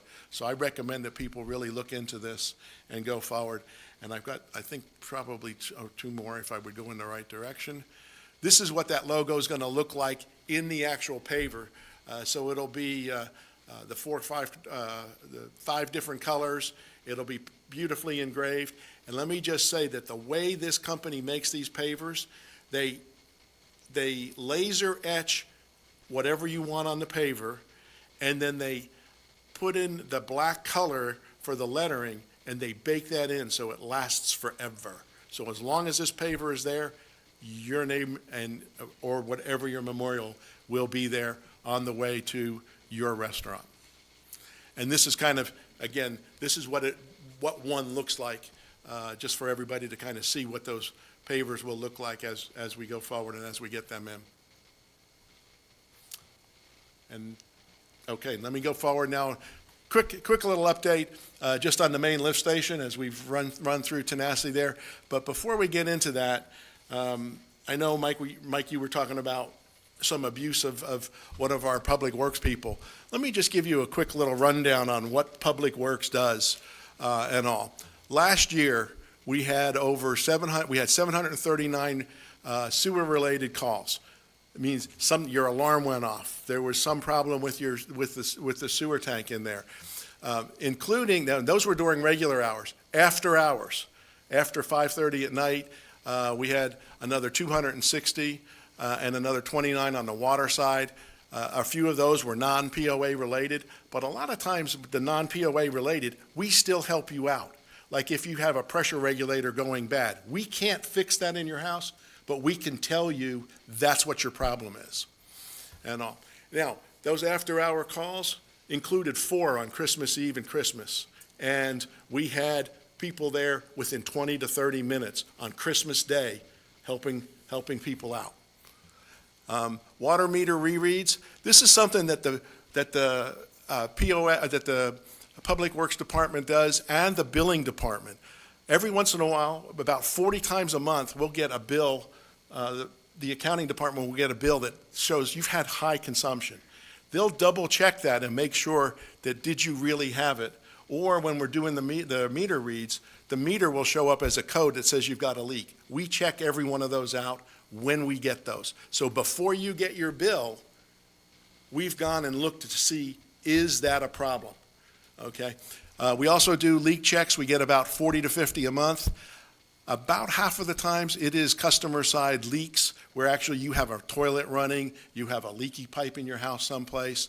And in other cases, about the other half, it's high usage. You really do, you're irrigating. There's a lot of people that don't realize they're irrigating 2 or 3 times a day when they think they're only irrigating once, or 2 or 3 times a week when they think they're only doing it once a week, because you've got multiple settings. Our guys will look at that for you and help you. If you need to get it fixed, they'll tell you where to get it fixed. Every once in a while, people will complain, oh, well, you've read our meter wrong. When we go back and double check out of 74,000 meter reads in a year, usually 2 or 3 of them are wrong. So that's a pretty darn good percentage there. But I just want to let you know what Matt's people do and what the Public Works folks do, that these are services that you don't get from LUB, you don't get from TASH, you don't get from other utilities, but it's what we get in the village. And also, yes, Mike, thank you for saying, take care of your guys, because they're taking care of our villagers. Quickly on the main lift station, if I go in the right direction here. Basically, we've got all our site drawings revised by Jacobs. We've got 1 or 2 details that we're working on. We've got SCI, that's Southern Contractors. They finished all the site grading. They've excavated and seeded our stormwater detention pond. The wet well and buoyancy ring were installed and backfilled with gravel. We've got our pumps and odor control system on order, and all of the major equipment, the electrical building, piping, and valves have been ordered. A lot of that's coming in over the next week or two. We'll have our meter vault and our valve vault installed the first week of February, and then we'll be able to start getting the piping connections on all of that. TDEC does come out and inspect to make sure that we've actually started construction and that we're building in accordance with their plan, with the plan that we've submitted to them. They will be here 10 a.m. on Friday, January 30th. So we've arranged for the weather to be really, really cold. And so we're ready for that inspection. I did a pre-inspection on their check sheet and all, and we are good to go on all of that. All the drawings or all the photos that we needed to submit have been submitted to them, and also we should pass that with flying colors and all. And I believe that's RDI&I. Something we've been always talking about on the RDI&I. We've gone through in the main village. Now we've gotten, it's got 3,700 tanks inspected, so we're about 62% done, and we have we are up to date as of the inspections that we had through last Friday. Marty finished all the extensions yesterday, so we are 100% up to speed on that. So that's showing about 57% of the tanks that we anticipate will need risers. To have those risers, we're through Tokwa now, and we're moving on into the, I believe, Chota Hills area, and then we'll get into Tanasi. So we're moving north through the village. So I think we're doing a really good job, and Public Works is staying literally 2 days behind now, because Marty gives it to his team right after I turn it into him, and we get our reports every Friday. Oops, I think that's done. Any questions? Great update, Scott. Just two quick things. Sure. On your last slide, the thermometers, it looks like we're at 34% repair. So 336.43 inspected, 904 remediated. Is that correct? That's correct. So that's 34%. So it's actually gone up. I thought it was going down as we're going to the main village. Let me double check. Oh, yeah. I'll look at that, because it's been running 24% in the main village. So Yeah. I'll have to check the calculation on that. Yeah, it's just over 34% now. Second thing is on the sprinkler system for Tanasi, you said it's charged now? It's been pressure tested. We can't charge it until we get the fire alarm, the fire alarm set up. So we want to do that, and until we know we have heat, because I can't run temporary. That's heat where I in was there going. all When the I heard time. you say charged and we were going to close it into the second, and I look in our weather forecast and we've got 4 days in a row in the teens, I thought, ooh. Yeah, the building will not be charged until we've got heat on. So there's no and water in them functioning. now? There's no water in them now. And the exterior is a dry system. So all of under the portico and the patio areas, that's a dry sprinkler system. Inside the building is wet. Right, and that's not turned on until after we get it enclosed and heat. Thank you very much. Yeah, sorry. Mike? I just want to say, when we had a walkthrough about 2 weeks ago, that the views on that place are really amazing. I mean, from everywhere, the restaurant and the portico that's out there and the simulator area, those are just, I think people are really going to enjoy the building. Is that just so you can see my boat head? Is that what it was all about? Yeah, I want to watch it all the time. I think it's because he wanted to wear the hard hat. My turn. Yeah. Okay. I just wanted to kind of tag on to Simon, Sean, Gary, and Scott's presentations that you just made, because the Timeless Tellico Foundation has committed to the funds for the golf simulator bays and the surrounding flex space. And one of the things that was determined that we could do in working with the POA accounting department is to purchase the furnishings and equipment through our 501c3 sales tax exempt status, thereby saving close to $18,000 in all told in taxes. So a super quick update. We've sold 20 bar stools, 19 at Tanasi. Beth, how many do we have left? There's 28. All right, so we have 9 bar stools left. Those are at $1,000 for 5 years. We've sold 4 benches at $5,000 each. We have $12,500 in pavers and individual pavers sold, $41,000 in donations, and $66,000 raised through Timeless Tellico Foundation events. So that brings us to well over $150,000 toward our original goal of $185,000, but by saving the sales tax, we're within $12,000 to $17,000 of our total commitment. So we don't have far to go. So if you would pull up that slide again that has the QR codes on it, if you'd like a bar stool or a paver or bench naming rights, you can also just make a donation of any amount. And so you'll see those 4 barcodes or those 4 QR codes. You can shoot those now. If you don't want to use a QR code, go to Timeless Tellico Foundation, or timelesstellico.com, and you'll see how you can make donations to the foundation to get us over the finish line on the simulators. And that said, because this is a little bit of a deviation from how the foundation typically provides funds to the POA, we usually write a check and make a grant of cash. In this case, we're going to be donating the furnishings and equipment. And so just to make sure that we have all the I's dotted and the T's crossed and that the ownership is with the POA, and thereby they can insure and the warranties will be with the POA. I move that the board approve and accept the restricted donation of furnishings and equipment valued up to $185,000 from Timeless Tellico Foundation for 2 golf simulator bays and the surrounding flex space at the Tanasi Clubhouse.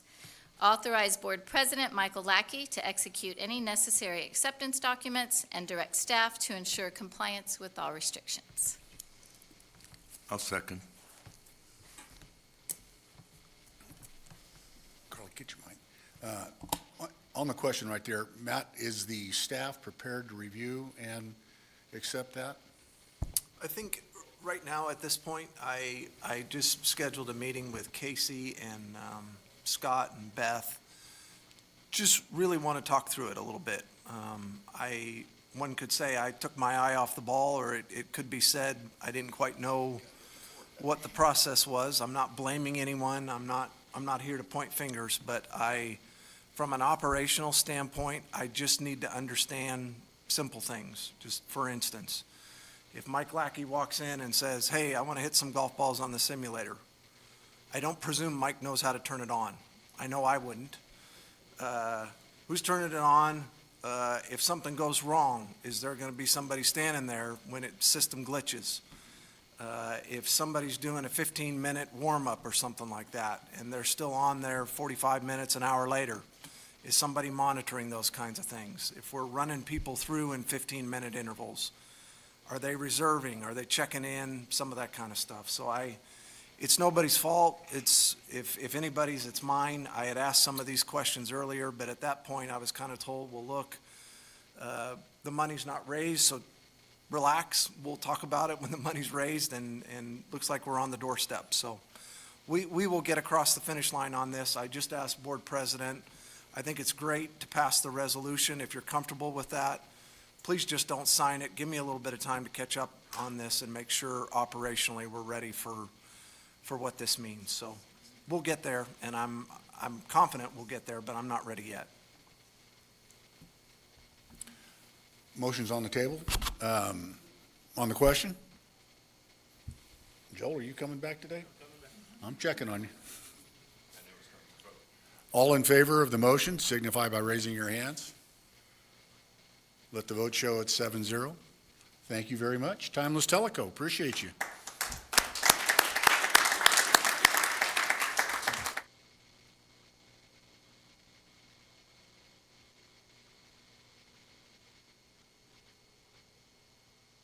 There's your sales pitch. We have, I don't know what happened to the order that I have on the, you guys are messing with me, okay. Come on, Judy, you're up. Good afternoon, everyone. Oh, I'm sorry. Gary's up. Carrie's up. Yeah, you looked at me and I thought you, oh, well, Judy can go first if she wants to. Okay. Come on, Carrie. All right. Bottom line, a couple of weeks ago, wife and I are watching TV, and one of the stations put up about the 250. And I went, 250, yeah. Are we doing anything like that in Tellico Village? 250th anniversary of the United States of America.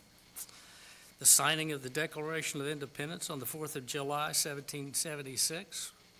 Such a fantastic milestone for Tellico Village and for America. So she handed me a couple of pieces of paper and said, here, this is called battle handoff. You run with it. And which I did, and I got on the computer and I found some more information. The official America 250 initiative encourages grassroots participation with programs like America Gives, a push for record volunteerism, story sharing, community events, parades, you name it. There's a whole list of things that these two documents I have. So in that space, as Mike would say, I said, wait a minute, if we have a parade, how do we get across 444? And I went, oh, hey, it's called Russell, Lowell Russell. So pinned a draft together, let Mike take a look at it. We got it finalized, and I sat down with Lowell on Monday with coffee, and we talked about the 250 celebration and what is Tellico Village going to do. And I said, you know, we're so far behind the power curve, we can't even get a grant. We should have started planning this 250 celebration July of last year. And that's when all the money was available for grants. There were some big grants given out to a lot of communities and a lot of cities. So we're behind the power curve. That being said, we can get ahead and we can do it really quick. And the first thing that came to mind was who and what needs to be involved at Tellico Village. Well, my first thought was our interim general manager. We ought to make him the executive director of the 250 celebration. Then I think we ought to look over at Simon and go, hey, Simon, you should be the lead planner on this. Then I said, you know, we need an ad hoc committee. And lo and behold, the lady down the street who I was talking to said, I'll do that. Her name's Lori Dram. Lori Dram is experienced in planning all kinds of events, and she would like to be a member, if that's what we're going to do, to have a ad hoc committee. There's a lot of things that got to go with this. I believe in 2 weeks, if we go with what I'm talked about just a moment ago, where we get an in-process review as to what planning has been done and what's going on. And then I think every month between now and June, there ought to be a briefing as to where we're going, what we're doing, what is it going to cost. That's always something that comes to mind. So that is what I'm proposing today. Not sure how we want to motion this, but we do need to start with a motion and let our executive director take the lead and take off. Now, I will not abandon, since I've jumped in and wanted to start this, and neither will this gentleman here, Larry, and which I told him, I said, if Park and Rec becomes the lead, I'll be right there with you. And I'm sure some members here sitting on this board will be more than happy to throw in, not their 2 cents, but probably a couple of dollars worth of their time, since we're so nicely paid for our efforts. So I ask is to start this off as a motion that the executive director for the United States 250th anniversary, the signing of the Declaration of Independence, July 4th, 1776, be for our interim general manager to be that executive director.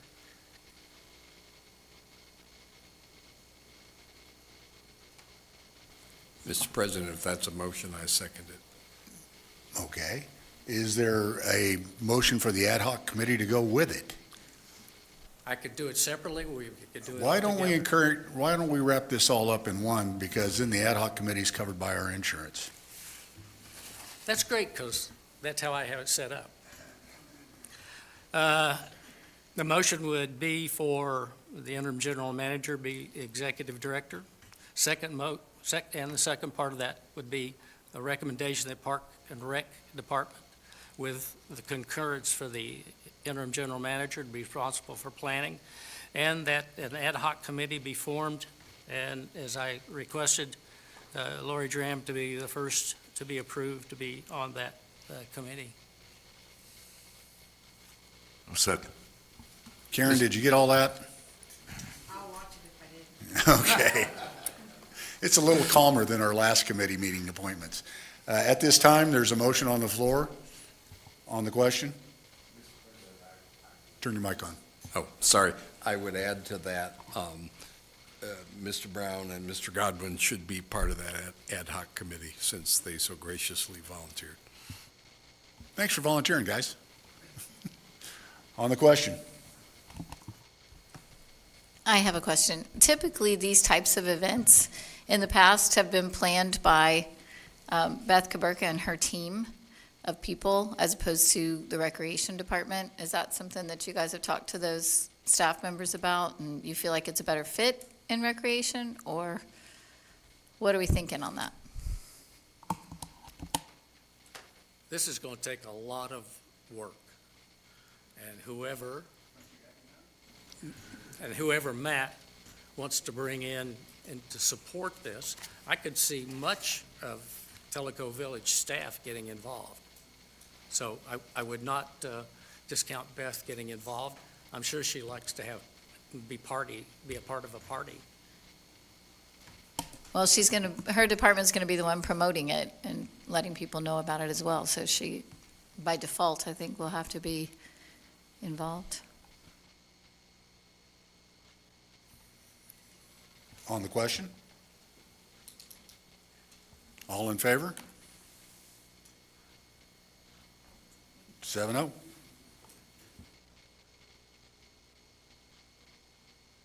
Okay, Carrie, go to work.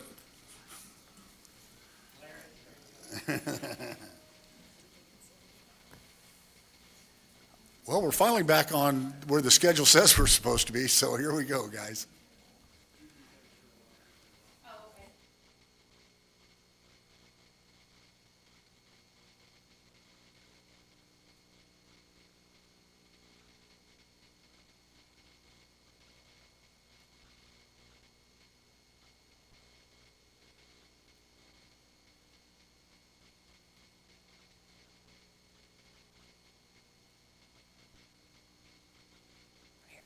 Okay, thank you.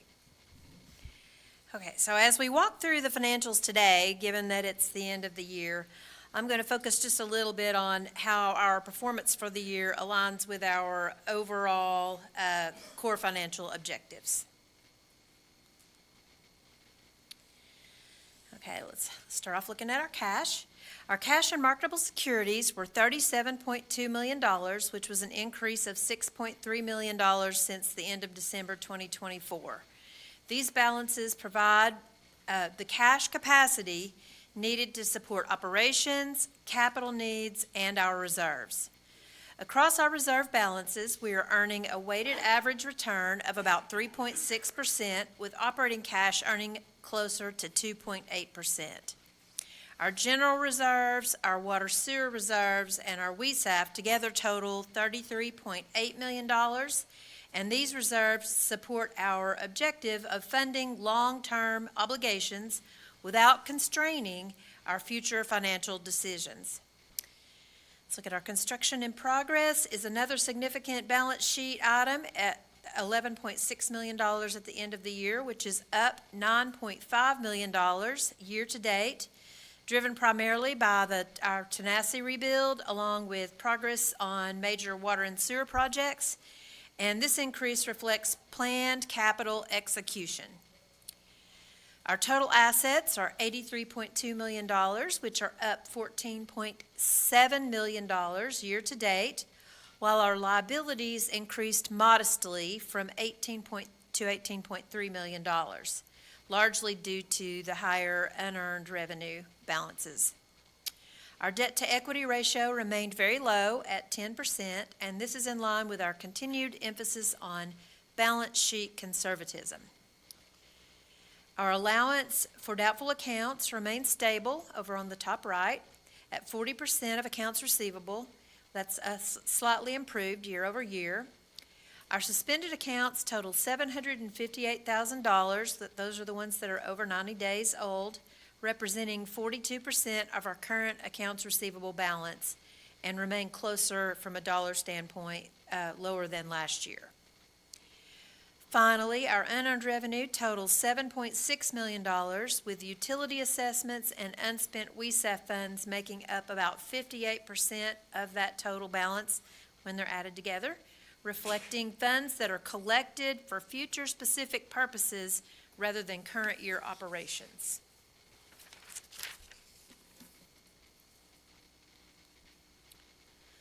Looking at our WESAF spreadsheet, which gets a little harder to read as the year goes on, and it has more information on there. This is approved project spending in December totaled $1.2 million. That's the green column there. And you can see the bottom line down there for December is $1.2 million on the main pump station, bringing the year-to-date spending to $1.9 million. That's the blue number in the middle. Interest earned through December was $119,000, resulting in an ending water sewer infrastructure asset fund balance of $2.3 million. Now turning to our consolidated income statement, I'll focus again on what drove our year-end results and how this aligns with our financial objectives. We finished December with a gross profit of $35.6 million. That's $847,000 better than forecasted and $1.2 million better than the prior year. While some revenue categories finished below expectations, including water and sewer, utility tank installations, and food service, more favorable than budgeted costs for our utility tank installations helped offset the revenue shortfall and supported our overall gross margin results. Total expenses through December were $24 million, coming in $1.2 million under budget. This is the result of disciplined cost control across the organization. The most significant variances were driven by wages and benefits, which were $553,000 under budget, road maintenance, which was $142,000 under, and other maintenance expenses collectively totaled $265,000, primarily in public works, with smaller variances across golf, recreation, and food service. Other income and expenses contributed $4.35 million favorably to our budget. This includes revenue recognized from water sewer project spending, which is an accounting recognition tied to capital expenditures rather than a source of operating cash, along with gains on the sales of property, lots, and used equipment, and interest income that exceeded our original forecast. These items are largely time-driven in the case of our interest income excesses and one-time in nature, and are not reflective of ongoing operational performance. Net income through December totaled $13.9 million. After adjusting for depreciation and water sewer project spending that does not impact our cash flow, the resulting net surplus was $14.6 million, which is $4.5 million better than budget. Importantly, about 41% of the variance is attributable to core operations, while 59% relates to non-recurring items and timing-related income, including asset sales, interest income, and water sewer project accounting recognition.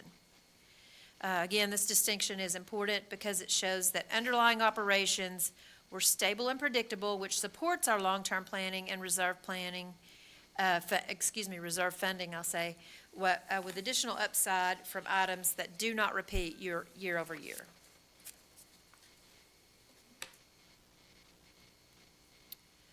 Looking at our water and sewer reserve, this slide shows the water and sewer department activity, which is already included in the consolidated results that we just reviewed. The beginning of the year balance was $6.7 million. During the year, we added $4.1 million of net operating surplus, spending $344,000 on capital projects not related to infrastructure. The WESAF projects are spent from that fund while we have it, and earned $188,000 in interest. That brings the ending balance to $10.6 million at year end. December earnings will be transferred to the reserve following the final close and allocation adjustment. Since this is December, we will wait till we finalize the year results, and then we'll make the final transfer into the account for the year. At a water and sewer level, this is the outcome we plan for.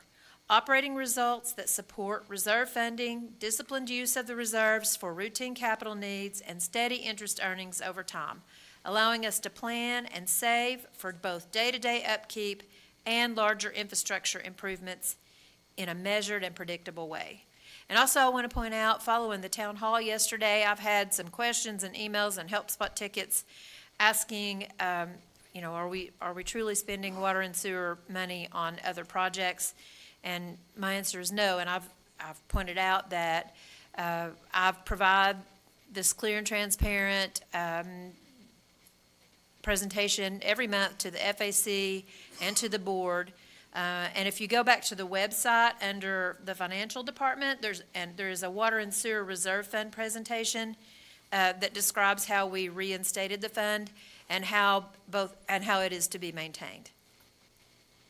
And if you have any questions, let me know. Mr. Chairman, I've got one, and this is just a lack of knowledge, okay? Mm-hmm. When the monies were moved out of the line item, if you will, water sewer, then it was moved into the general fund, then it was moved, now we have a line item again. Yes, sir. I guess my question to you is, I'm not questioning you really on this, I know your math is probably right. Will we know for sure that all monies was returned, or does that come out later in an audit if anything was not? I mean, I guess I'm asking, are we sure that all the monies that was supposed to go back into water sewer went back into water sewer? Yeah, so the decision was made to use the last audited number that was from the 2022 audited financial statements, the ending balance in the water sewer reserve fund prior to it being collapsed into the general reserve fund. That was deemed to be the most defendable and supportable beginning balance that we could start with. And from there, I created schedules that are available in this presentation that's online to show you how we went from the end of 2021 all the way through when we reestablished the beginning balance at the end of June 2025. And then going forward, every single month, I've put these presentations up where I have recorded every single deposit and every single withdrawal. So it's fully auditable. Every transaction that we've made, we have documented. I was just wondering if interest is accrued and moving forward, I know how it has to be, you know what I'm talking about, being separated. Yes, sir. Regarding what we voted on. But I didn't know if you had to wait on an audit to be insured, and if they found something, I guess they would just move it at that time if something else was found. Like if we didn't get it all in there. That's all I'm asking. These are every reserve fund we have is a board restricted fund. We do not have legally restricted fund in the strict sense of a government. So they are not auditing our books to tell us that we have deposited the correct amount into a particular fund.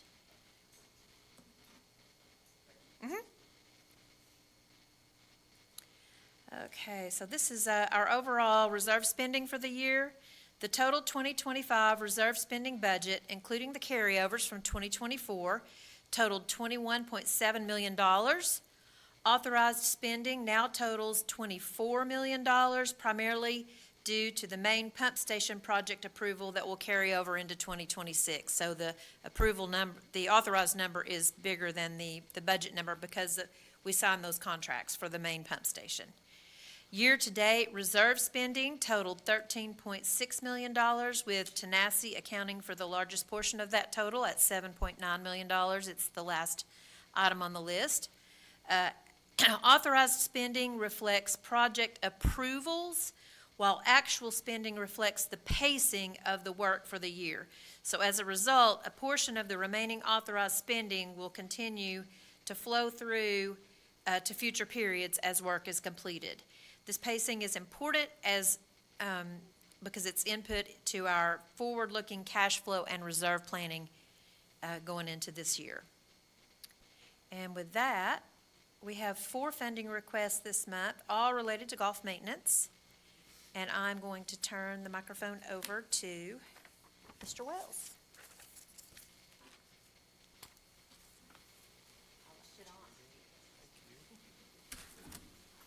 All right, now we can talk some golf. Is the presentation pulled up? All right, so the first part of this presentation will cover 2 of the funding requests. They're for identical greens mowers, 2 at Tanasi and 2 at Kahiti. So we can go through those first, going the wrong way. We are requesting the purchase of 4 new John Deere 2550 greens mowers, 2 for Tanasi and 2 for Kahiti. You can see there the budget amount is $320,608. Our request amount is for 4 John Deere 2550 mowers for $269,807. When we started into this process back kind of early fall, we kind of had our idea of our equipment package that we would need for 2026. We sent that equipment package out to our 3 vendors, Beard Equipment, which deals John Deere, Smith Turf deals Toro, and Lads deals Jacobson, and kind of told them to send it back to us with their kind of best offer they could give us, granted the amount of equipment that we are going to purchase. They were all tried to be as competitive as they could, but you'll see all 3 of these funding requests are for John Deere equipment. The pricing not only was the best of the 3, we got around a 12% discount from the retail price due to the amount of equipment that we were purchasing. And we are part of it's called Club Procure. It's a rebate program that John Deere offers for organizations of our size. So based on the amount of equipment, golf course related equipment from John Deere, that is John Deere branded, we do get a 2% rebate at the end of the year on that. So our current John Deere 2500s, which now Mtgs, are approaching their 14th season. Tanasi's purchased a used one in 2011, a 2011 model, and a new 2013 model in 2013. That same year, Kahiti purchased 2 2013 models. The way we kind of run these we'll run them for 5 years on greens. That's where they accumulate their most hours per year. We're mowing greens anywhere from 5 to 7 days a week in season, which could last from April through October, and then on either side of that for a month or so could be just 3 days a week, and in the winter we're down to one maybe 2 days a week if the weather allows. So they mow tees for mow greens for 5 years, roll them over to mow tees for 5 years to get the most out of them. Following the 2020 season, these 2500s moved over to mow tees. I keep going the wrong way. The 2500 mowers at Tanasi have 4,378 hours and 3,730 hours. That's kind of hard to distinguish if you're not familiar with golf course equipment. The USGA has done a study to try to equate hours of operation that would equate to miles on a vehicle. These mowers are always run at full throttle in order for the hydraulic system to operate correctly, the cutting units to operate at a proper speed. You've got to run them at full throttle, and they estimate that 1 hour equals about 80 miles on a vehicle. So at around 4,300 hours, you're right around 350,000 miles, and then kind of steps down from there. 3,700 hours is about 290,000 miles. Our machines are in really good shape, but over the past couple summers, the age is definitely starting to show. Just engine wear, decreased power, which affects the hydraulic system, slows down the cutting units and results in poor cut quality. Oftentimes during peak growing season, June, July, August, when our Bermuda grass is really growing, sometimes you've got to go over the tees a couple times to get a nice clean finish, which is not very efficient if we've got to mow them a couple times. We have had to replace some reel motors, bearings, throttle, PTO cables, just some small repairs over the years for parts that are wearing. The 2500 mowers at Kahidi have right close to that 4,000 hour mark as well. Jordan and his team are experiencing similar power issues with some electrical problems when engaging the reels. Their equipment technician, Kim Duffy, has also stated that the reels can no longer be sharpened. They've kind of gotten to the point where there's not really any meat left on that blade. Over time, as you continue to grind that reel, the circumference of that reel shrinks, and you can't get it to contact the bed knife. So they're estimating in order to keep, if we wanted to keep those machines going, we'd have to replace all the cutting units from the reel, bed knives, rear roller brushes, groomers, the casing that the reel sits in, and that would come up to around $7,000 per machine. Our mowers at Tanasi and Kahidi, they have been well maintained. We do feel like with the hours that are on them and the shape that they're in, we think we could get between $2,500 and $4,000 per machine. We've reached out to a few individuals that do buy used golf course equipment, and they do seem to show some interest. The two current 2550 mowers that have been mowing greens for the last 5 years would be moved over to tees through the 2030 season. Some may ask why you need 2 greens mowers for each course. The answer is just due to the fact of the amount of time it takes to mow 3.5 acres of greens at Tanasi, around 2.5 acres at Kahidi. In order for us to prepare the golf course on tournament days where we've got to be off the course out of the way in 2.5 hours, you really got to have 2 mowers out there doing it. And then on days where we're doing some things behind the mowers, whether it be a fertilizer or chemical application, top dressing, venting, rolling, whatever that may be, we've kind of got to get out and get it done in 2.5 to 3 hours. Attached here, you'll see the 3 quotes that we got from Smith Turf and Irrigation, Lads, and Beard Equipment. So through the process, again, we sent the bids out to the 3 vendors, Beard Equipment, Smith Turf, and Lads. The bid was pretty standard for 4 triplex greens mowers, 11 or 15 blade reel. We do prefer the 11 blade reel. They claim a 15 blade reel will give you a little better quality of cut on the greens, just more blades passing that bed knife, gives you a little tighter cut, but we've used 11 blade reels and had good success. Rear roller brushes, groomers, and a light kit. It's kind of standard triplex setup. The Toro option is much higher. Toro has moved to some hybrid technology, utilizing more onboard electronics. And historically, Toro is usually the highest bidder. They make great equipment, and in some cases, it is the better choice. We may see that later in the year when we go to request rough units. But for now, for greens, we do feel the John Deere offers the best bang for our buck. We know what we're getting. We've got a fleet of these mowers, and our techs are very familiar. We're very comfortable with the fleet of 2550s we have, 2 at each course. Our equipment technicians are very comfortable with the setup, operation, and preventative maintenance schedule.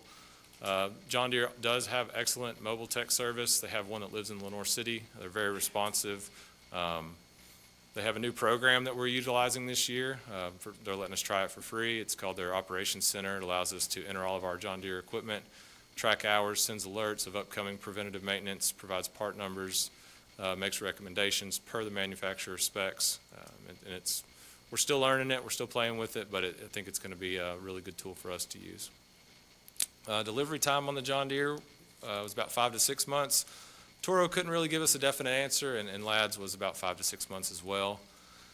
Beard is offering a 2-year warranty on parts and service. They offer a 3rd-year warranty on emissions parts as well. Looking through all this, it is a lot of equipment, so we did look at a leasing option.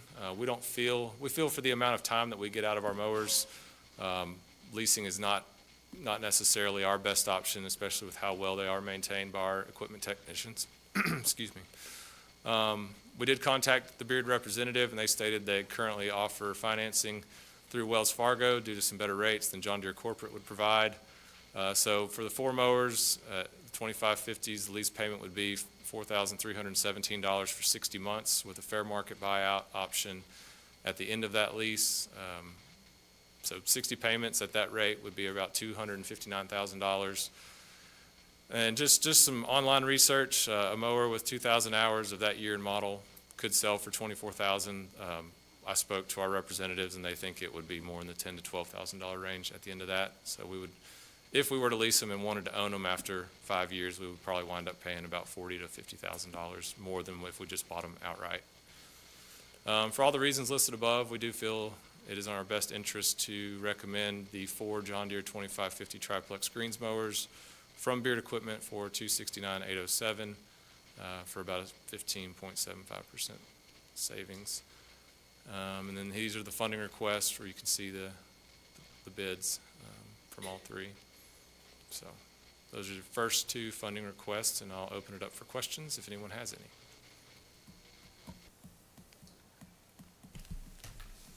Really good, Wells. I like the fact that you looked at lease versus purchasing, and you're seeing a break even in 5 years, and you're looking at the equipment as being 2011, 2013, so we're getting 12, 13, 14, Yep. maybe even 15 years out of it.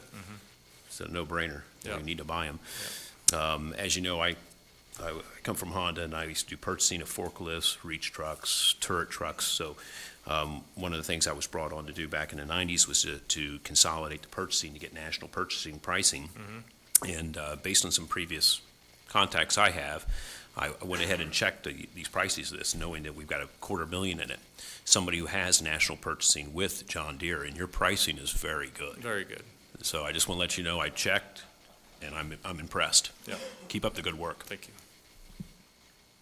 A quick one, Wells. I echo Joel, good work coming in under budget and looking at leasing and figuring out buying is better. You mentioned they offered us a 2-year warranty. Is that kind of standard in the industry? It is, yes, I sir. assumed it was, Yep, but. yep. Oh, and since you're talking about getting roughly 350,000 miles out of these things, will you please take over servicing my Camry? I know, right? I've got a truck that could go, I wish would go that long. I'll make a motion that we approve the purchase of the mowers for the total of $269,807.04. Second. Motion's made and seconded on the question. All in favor? Let the vote show 7-0. Got you 4 new mowers, bud. All right, good deal. That'll go till 2035. That's the plan. The second funding request is for a green sprayer at Tellico Golf Maintenance. This request is for the replacement of 1 John Deere 200-gallon green spray rig. The budget amount was $55,640. The request amount came in a little over at $64,151. The Pro Gator that this sprayer was originally mounted on has 3,700 hours. Again, that kind of shows around 300,000 miles on that rig. Due to the age of this piece of equipment, the number of hours, we are beginning to have problems. Again, just normal wear and tear. You know, you think of your vehicle that's got 300,000 miles, you start going up that hill and punch the accelerator, it doesn't quite have the get up and go that it did when you first bought it. And we're experiencing that on a lot of this older equipment. And as that engine power is reduced, it reduces the efficiency of your hydraulic system, which our pumps on the sprayers run off the hydraulic system. We are experiencing problems with our automatic rate controller with this unit as well. That controls proper and precise application of our chemicals and fertilizer that we spray on our greens, tees, and fairways. The automatic rate controller will not allow us to spray in the auto function, which is what maintains that desired rate. Whether you're going up a hill, down a hill, a little faster, a little slower, it maintains that exact rate to apply the proper amount of product where you want it.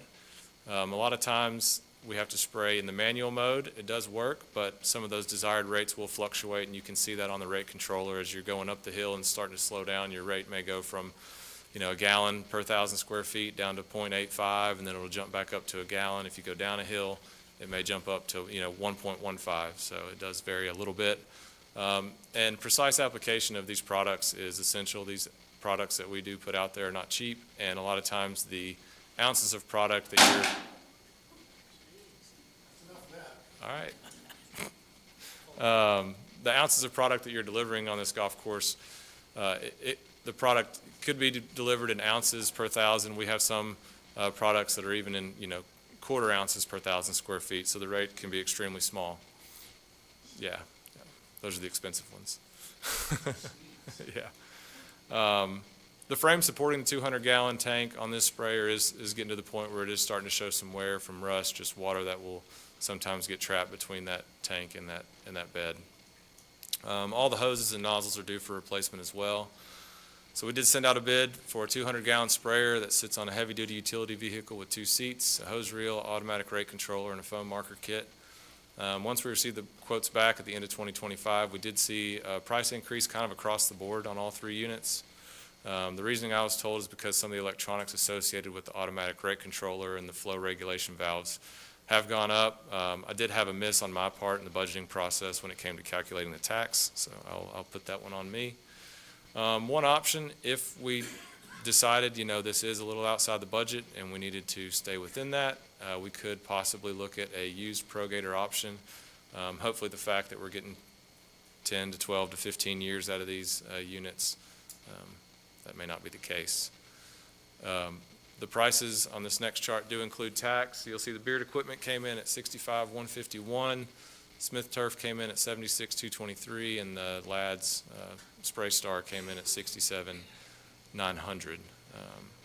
So again, the price increase was not ideal, but hope that the fact that we saved a little bit on the mowers would help with this decision. We've kind of already run the numbers for the year on everything we've got planned for, and some things are under budget, some things are a little over budget, but by the end of the year, if we get what we would like to recommend, we will finish out the year under budget on our total capital. So our staff again feels comfortable with this sprayer.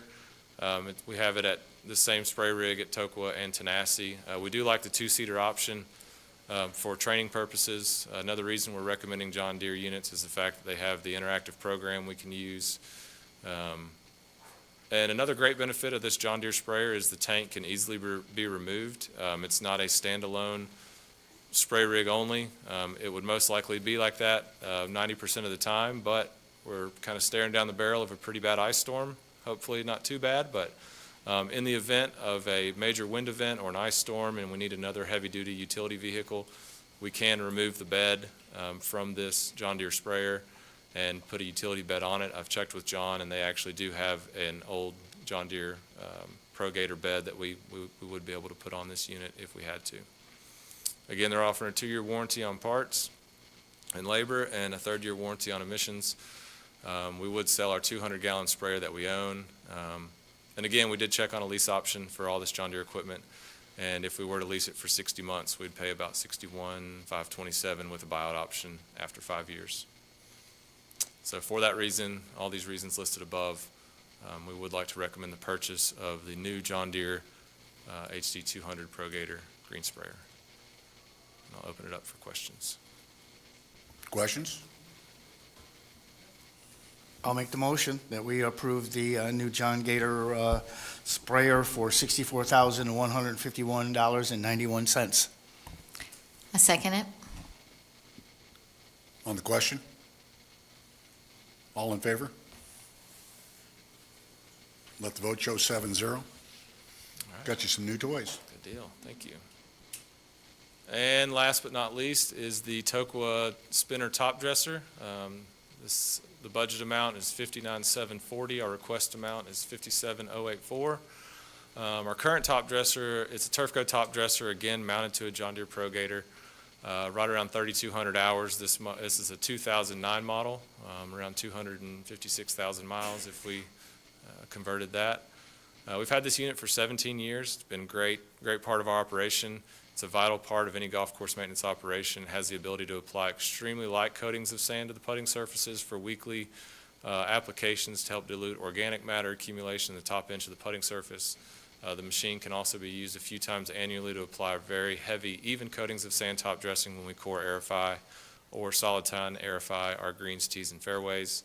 The dilution of this organic matter through light top dressing is possibly one of the most important and impactful practices when it comes to managing putting greens. If you think of the way a bent grass putting green grows, it has a lot of organic material that grows laterally, either right on the surface or just below the surface. And if you can't dilute that with weekly or bi-weekly sand top dressings, you get a very spongy, soft green that's more prone to ball mark, localized dry spot, disease, insects, kind of.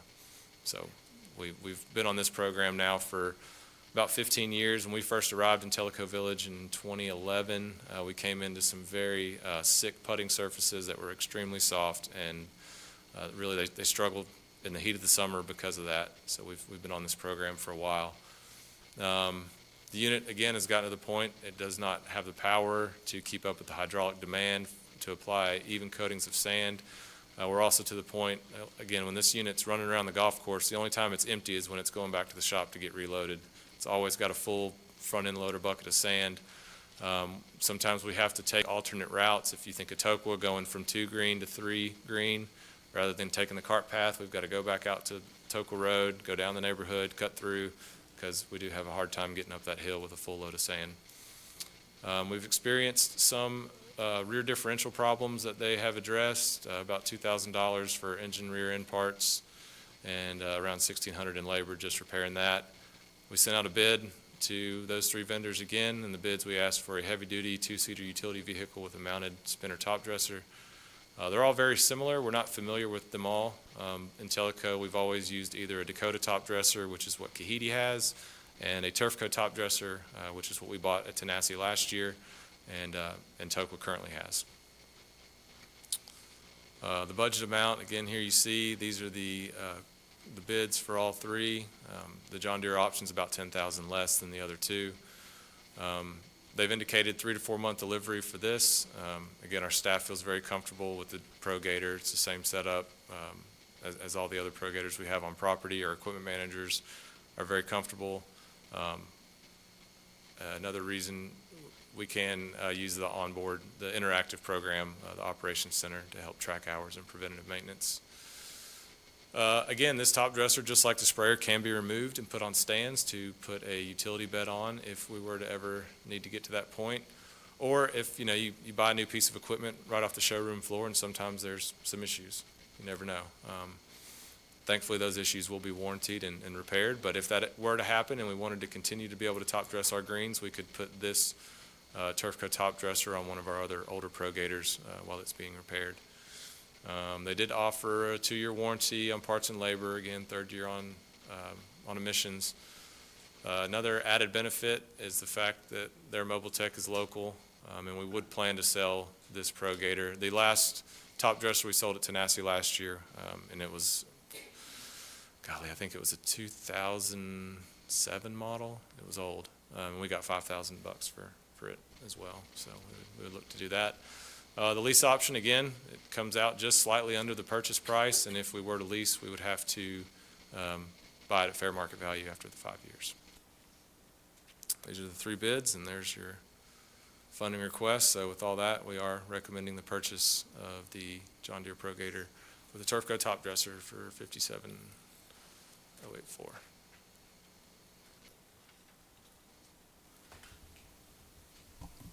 Move to approve.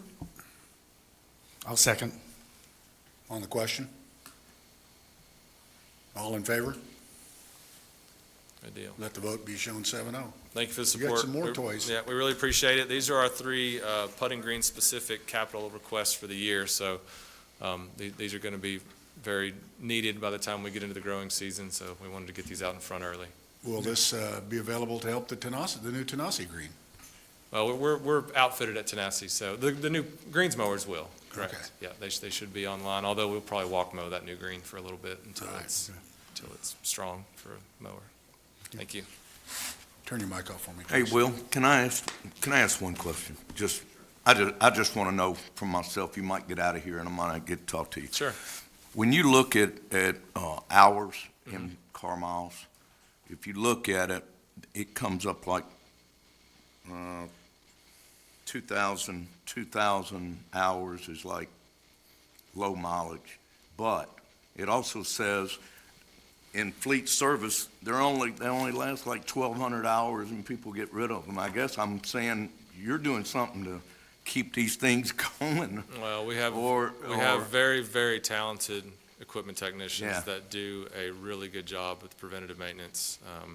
And AI is never, I'm not saying it's 100% okay, but I am curious because they say fleet life, the kind of hydraulics start going bad, Yeah. things like that. Yeah. So evidently, your team must really do a And good job. that's not to on say that. over the 10 years, we won't have some minor repairs here and there. We've got some rough units this year that we're requesting to replace, and the one at Tanasi has over 6,000 hours. And once they hit that kind of 4,500 to 5,000 hour mark, you're going to be putting some money into them to keep them going. Thank you.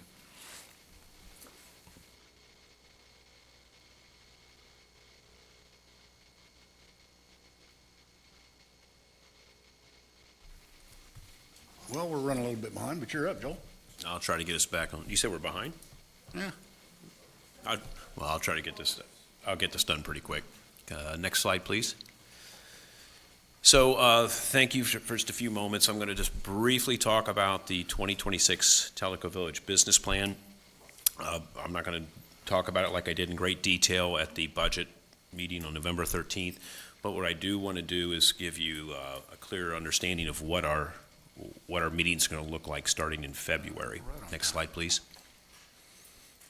So as just a very quick refresher, this is the inaugural year for the Tellico Village to start a business scorecard. And a business scorecard is meant to break successful businesses will look at more than just financials. They'll look at your customers, they'll look at your internal processes, and they'll also look at your most important assets, your people, for learning and growth. So I just touched briefly on the balanced scorecard. I want to reread our vision to be a dynamic, engaging community meeting the changing needs of property owners in a fiscally responsible manner, resulting in a lifetime of well-being. And our mission is to enhance and preserve the Tellico Village quality of life, social fabric, property values, and overall member value through effective and efficient management of our association.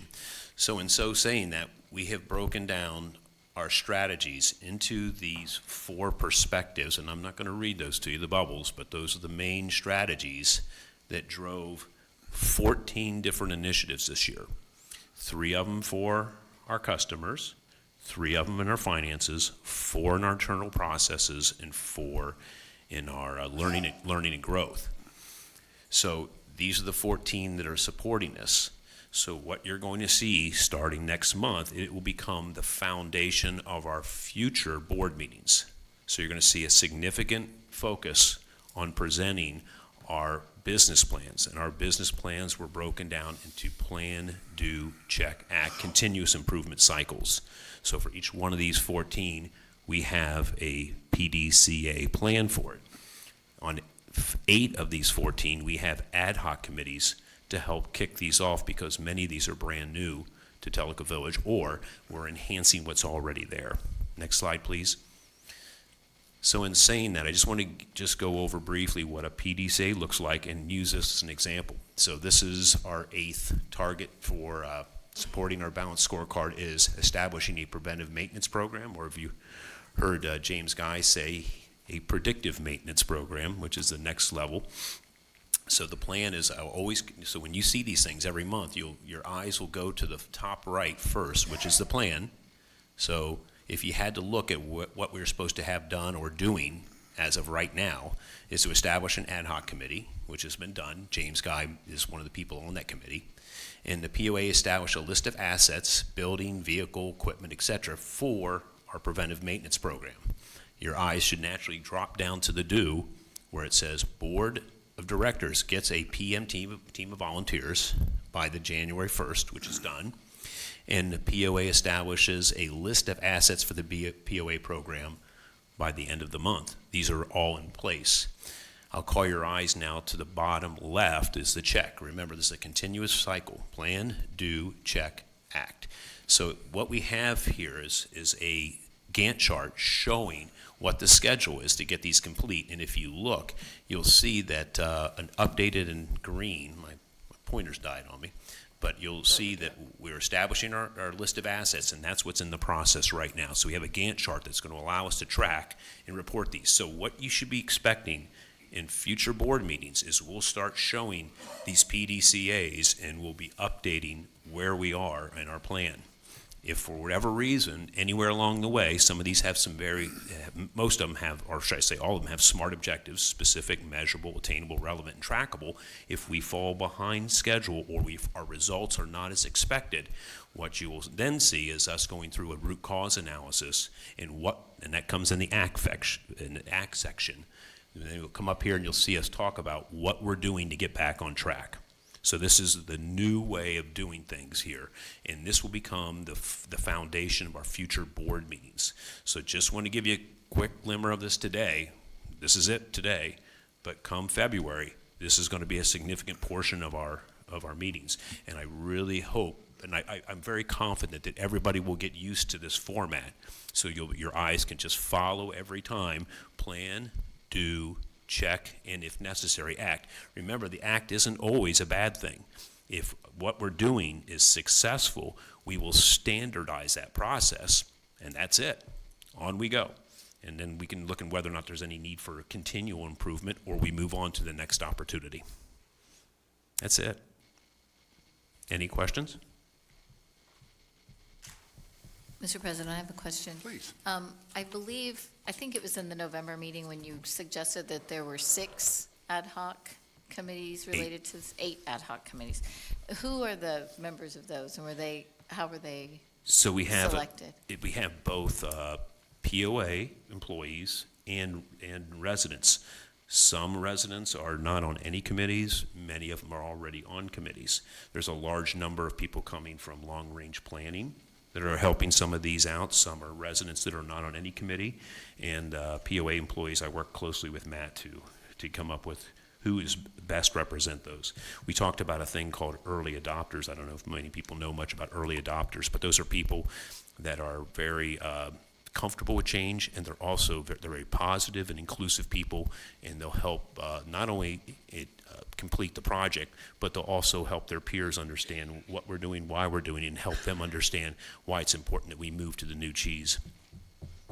So all of those ad hoc committees are populated? Yes, all done.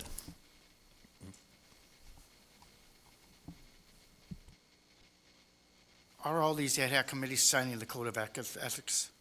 All these people?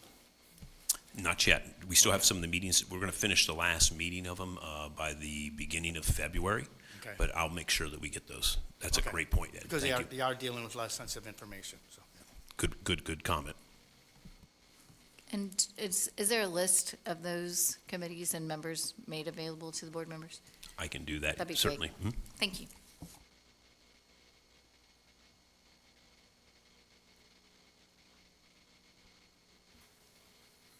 I guess we're done with Joel. I'm supposed to discuss something about the 401K committee. Is that you, Matt, or? I'm happy to do that. Just real briefly, there is a committee that exists that I just really wasn't sure about at your December the 29th meeting. I'd only been to one of those meetings one time, and it was back in, I can't recall, April or May of 2025, which I think at that point I was maybe 2 months into my interim position. So I was reluctant to bring it up on December the 29th. I alerted you guys in a Friday memo that this committee exists. So I think I explained to you there are to be 2 board members who serve on the 401K committee. I am a standing member. I believe Judy is, Russell Bearden is, and Chris Carter is. There are also, I believe, 4 employees. By the bylaws, the employees are to be formally appointed by the board. Again, thinking back to April, I can't recall if there were 4 people there that were the staff appointees, and I certainly don't have any record of the fact that the board was appointing them. So let's say, for the sake of discussion, the standing staff members, myself, Judy, Russell, and Chris, are all that's left of the 401K committee. And my thought was, if you would consider nominating and should the members accept, 2 board members would get us to the point where we were at 6. Then we could have a meeting. Then I could suggest to you 4 employees who would serve, 2 of which for a 1-year term, 2 of which for a 2-year term. And then we'd be back in the saddle, and we need to get back in the saddle because there is consideration of a match. So one last thing I would say, in all likelihood, you're probably talking about something in the neighborhood of 2 meetings a year. You're talking about one circumstance generally that you're reviewing your investments. The committee is served by 2 consultants. One of them is a plan administrator, one's an investment advisor. They come in and review your investments and make suggestions if they believe there's a better rate of gain to be had in different areas. And the second one would be this upcoming meeting wherein you consider the enhanced match that has been done in previous years, as I understand. So I don't consider it to be a huge time commitment. I don't consider any of those meetings to require a lot of preparation. So I'm trying to make a hard sell for. I hope 2 of you will agree because we need you and it's not a big committee. Mr. President, to save us time, I would move that we appoint Carrie and Larry to be numbers 5 and 6 on that committee. They both have municipal experience and have touched this maybe more than any of the rest of us. Is this an appointment position, Matt? Help me understand. Well, if it's appointed, it's by me. If they're directed, like election of officers, it's different. That's a good question. All I know is 2 need to go on there. So I figured in the spirit of nominating committee, election committee, you guys would make a motion in a second. If you wish to make an appointment, that's fine with me. I'm looking to walk out with 2 board members willing to serve. David, is that a motion? Yes, it is. An alternative we could consider would be to put on the 3 people who are board members who are on the compensation committee. It's sort of related, and we already know who they are, and it would get you 3 instead of 2. Is that it? Bylaws just say 2, but it's up to you guys. It says minimum 2? 2 board members, Okay, so. not 3. I take it does not say not 3, but it doesn't say you may do more either. Well, then I'll make the motion, Carrie and Larry. I'll second that. You guys want this beast? You guys want this beast? I'm on the compensation committee. Okay. And Oh, okay, well- if that makes sense, Yeah. that we can assist, then so be it. Good deal. I would request a raise. I will double your salary. Motion's been made and seconded on the question. Just a quick question. Do we have any need to have any experience on that committee as opposed to 2 brand-new board members? That's okay? Okay, perfect. Sounds good. All in favor signify by saying aye or raising your hand. All opposed. Let the vote show we were 7-0.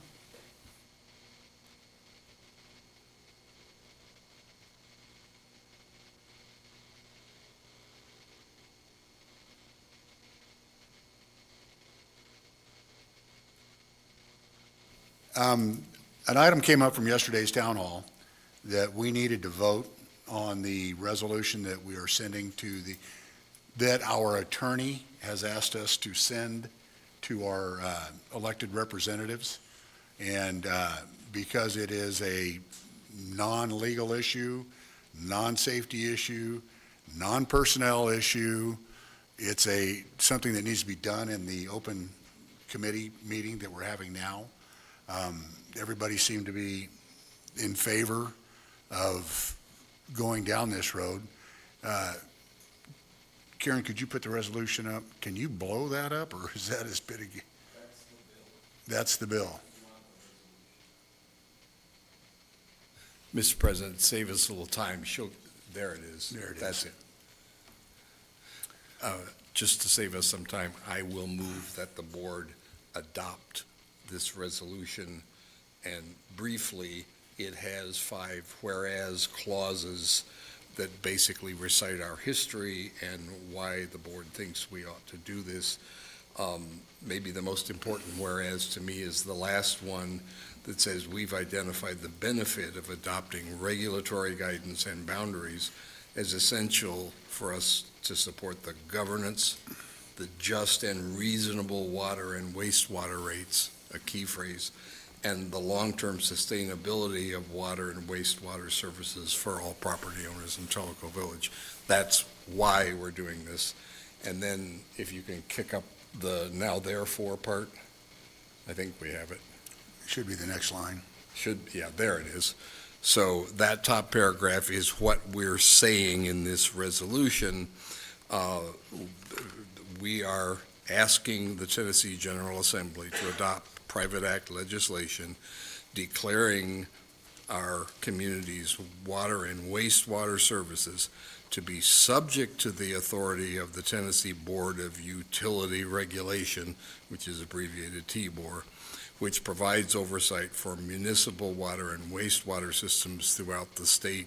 And our expert attorney, Henry Walker, explained yesterday, they are what we are the most like. They also regulate LUB and TAS, so that's a fit.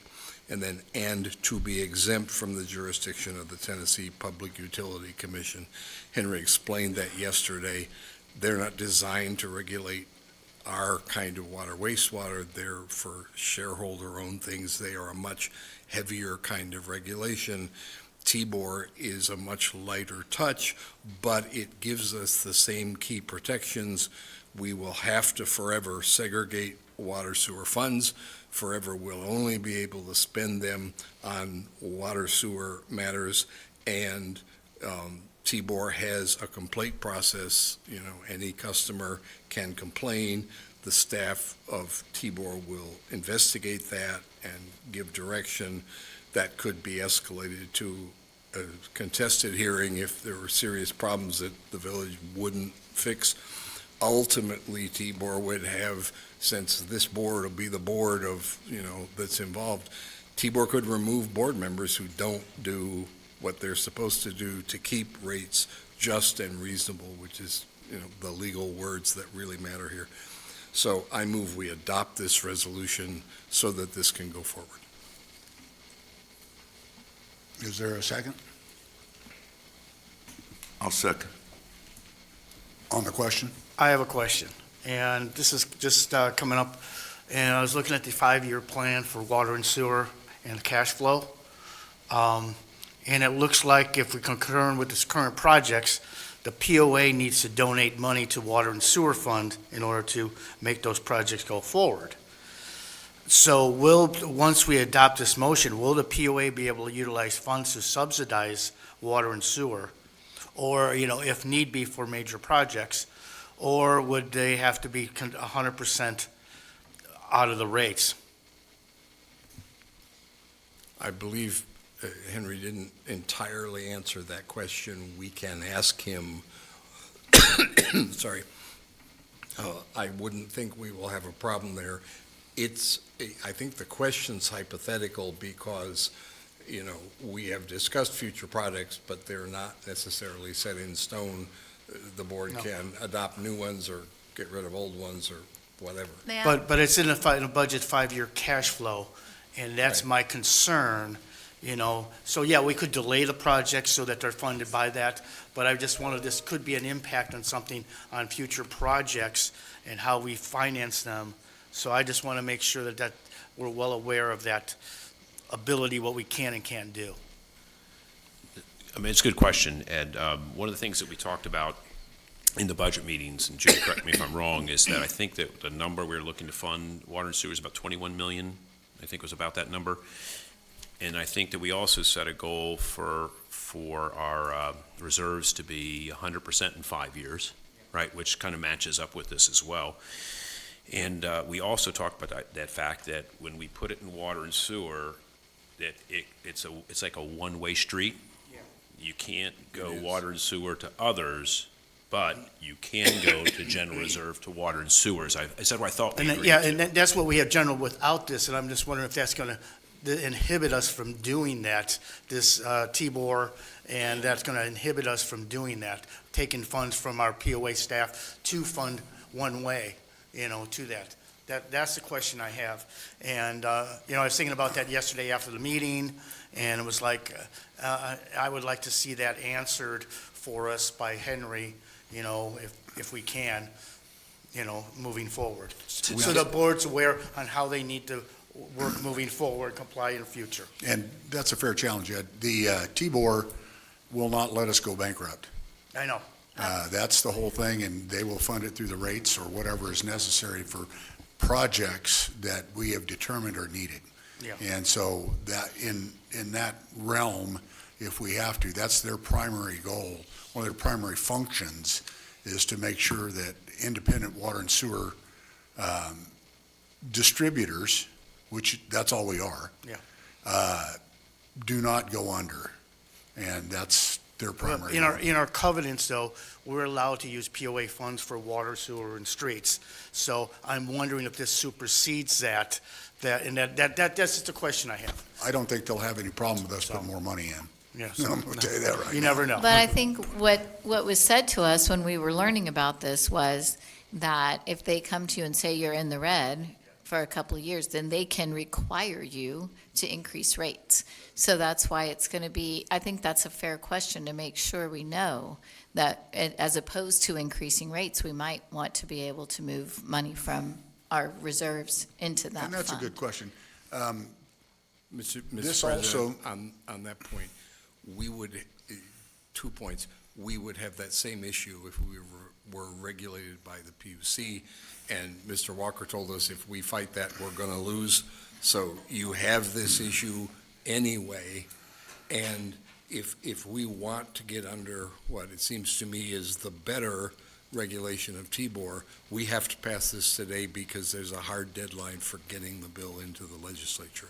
So I think we should ask Mr. Walker this question, but I don't think it's really relevant to us passing this resolution because regardless of which regulator we get, the question will be there.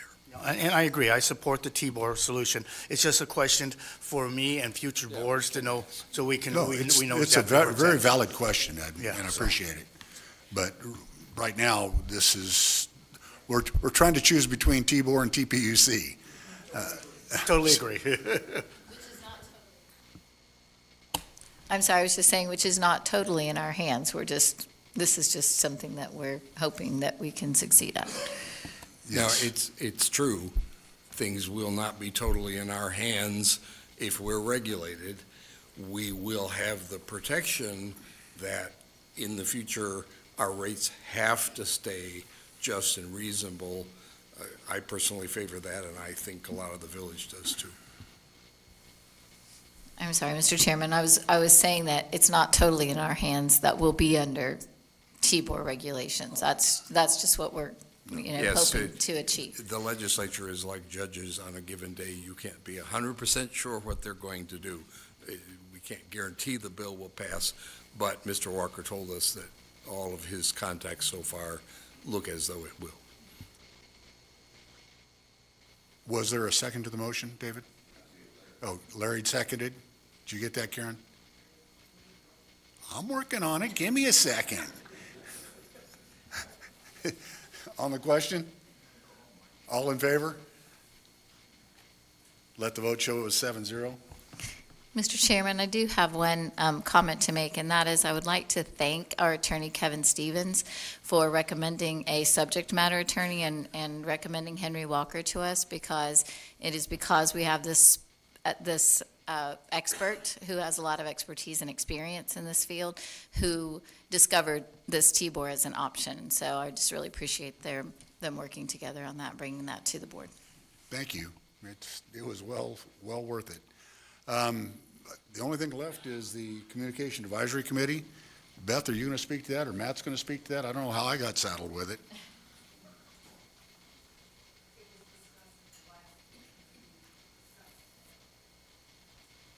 Yeah, I'll jump in here. Mike, excuse me, can I interrupt before we move on to Beth? Because I just wanted to make a comment as a resident of Tellico Village, not as the project manager of Tanasi in this, but on the TBOUR thing.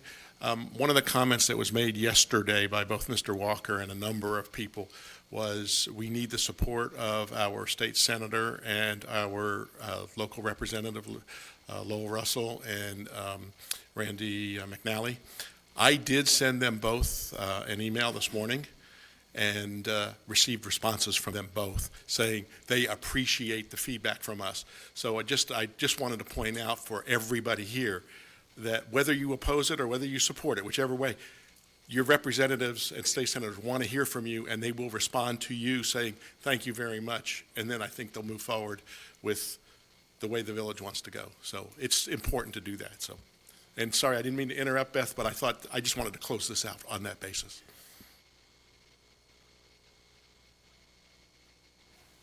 Best and final.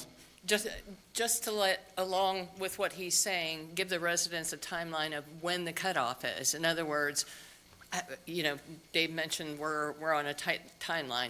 When is the drop dead date that residents need to get their opinion in so that we can advertise and put that deadline out? Time yesterday. Yeah, yesterday.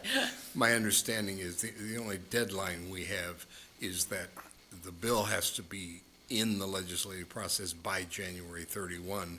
But from everything we've been told, the sooner you communicate with our representatives, the better. My understanding of the legislature is the workload and the bombardment of communications from Tennesseans gets bigger the farther it goes, so sooner is better. Well, and TBRA has a newsletter that's scheduled to go out, so I want to make sure if I'm going to put it in there, am I within that window? That's the reason. When's that headed out? It should be the Sunday, the first Sunday of the month, so It'll be behind the window then. Yeah, we may not make it. Yes. It won't hurt to say it then. Public communication isn't cut off. They meet until April, and I don't know what the committee schedule will be looking at this, so I put it out anyway. Won't Okay. hurt. Yep, that's the plan. Thank you. Thank you. All right, Beth. All right. Well, I believe there was some communication discussion at the last meeting that I was not able to attend regarding the Communication Advisory Committee. I think we probably got maybe a little mixed up with another committee. I think it was stated that we didn't meet our goals, or we did meet all of our goals, so I just wanted to clarify. I think the committee deserves that the community know that we did meet our goals. However, the committee is really project-based, so what I did is I met with them, we had a workshop talking about CAC, and the committee and I all agree that they've really helped the most over the last few years, project-based, helping me, and they don't need to be a full-on committee to continue to do that. So our request to the board would be to move CAC to an ad hoc committee, so they continue to assist me, keeping my current members that were voted on by the board last year. We wouldn't be adding any new members at this time, and let them just move forward as an ad hoc committee. Is there a motion to that effect? I'll move that, except that I would amend it by saying I think we ought to consider adding applicants, to the committee within reason. There was a list of people who applied, and since they're volunteering to serve, why not? And the board can do that. Yeah, we would in due not course. mind to look at that in a little bit, but since this is like a new function and we're going to be operating a little different, we wanted a little time to just kind of regroup, and Dennis is here from my committee, maybe ad hoc committee, so he might have some more to add to that, but we are willing to do that, just not from day one, maybe.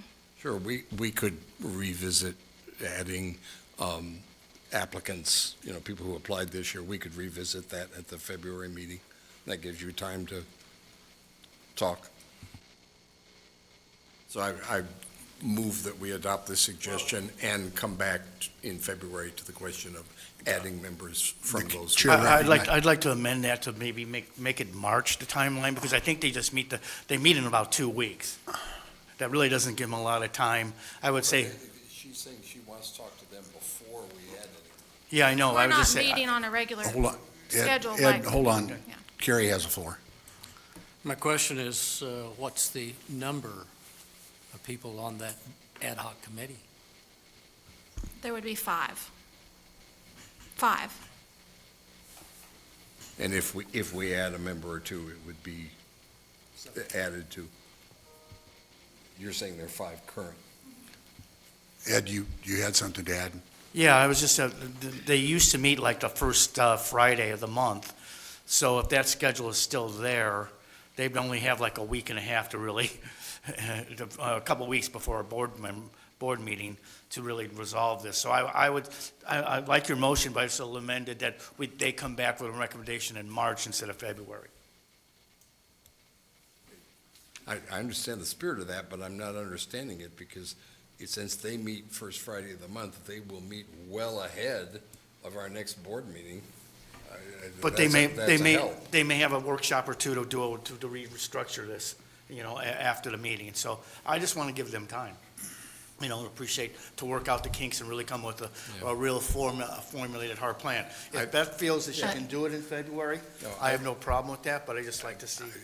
I don't have a problem with what Ed is saying. Why don't we say we'll revisit this at least by the March meeting, and we'll see how it goes. I think as the committee thinks about its new setup, ad hoc committees don't have to meet every month. It's part of the nature of it, yeah. So, at least by March. Yeah. Is there a motion to second the amended proposal? I'll second the amended proposal. Okay, we got David with the amended proposal and Ed seconding on the question. Can somebody repeat the motion, please? Please. It's to do what Beth is suggesting.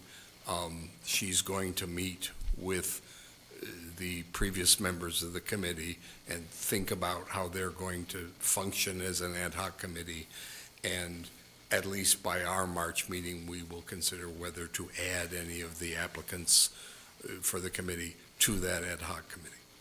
So does the motion include changing it from an advisory committee to an ad hoc committee? Yes. And then we'll revisit in March whether we add new members? Yes, thank you. Great. Thank you for that clarification. It was clear as mud. Yeah. On the question? All in favor? Let the vote show it was 7-0. Do we need a liaison to that committee? Yeah, Beth can be our liaison. I would suggest let them think about what they're going to do, and we can revisit that when we revisit adding anybody. I don't think all ad hoc committees have liaisons. At this time, the board will entertain a motion to adjourn. A second. Somebody's got to make the motion. I'll make it. I'll second it. Motion's been made and seconded on the question. Adjourned. Thank you all.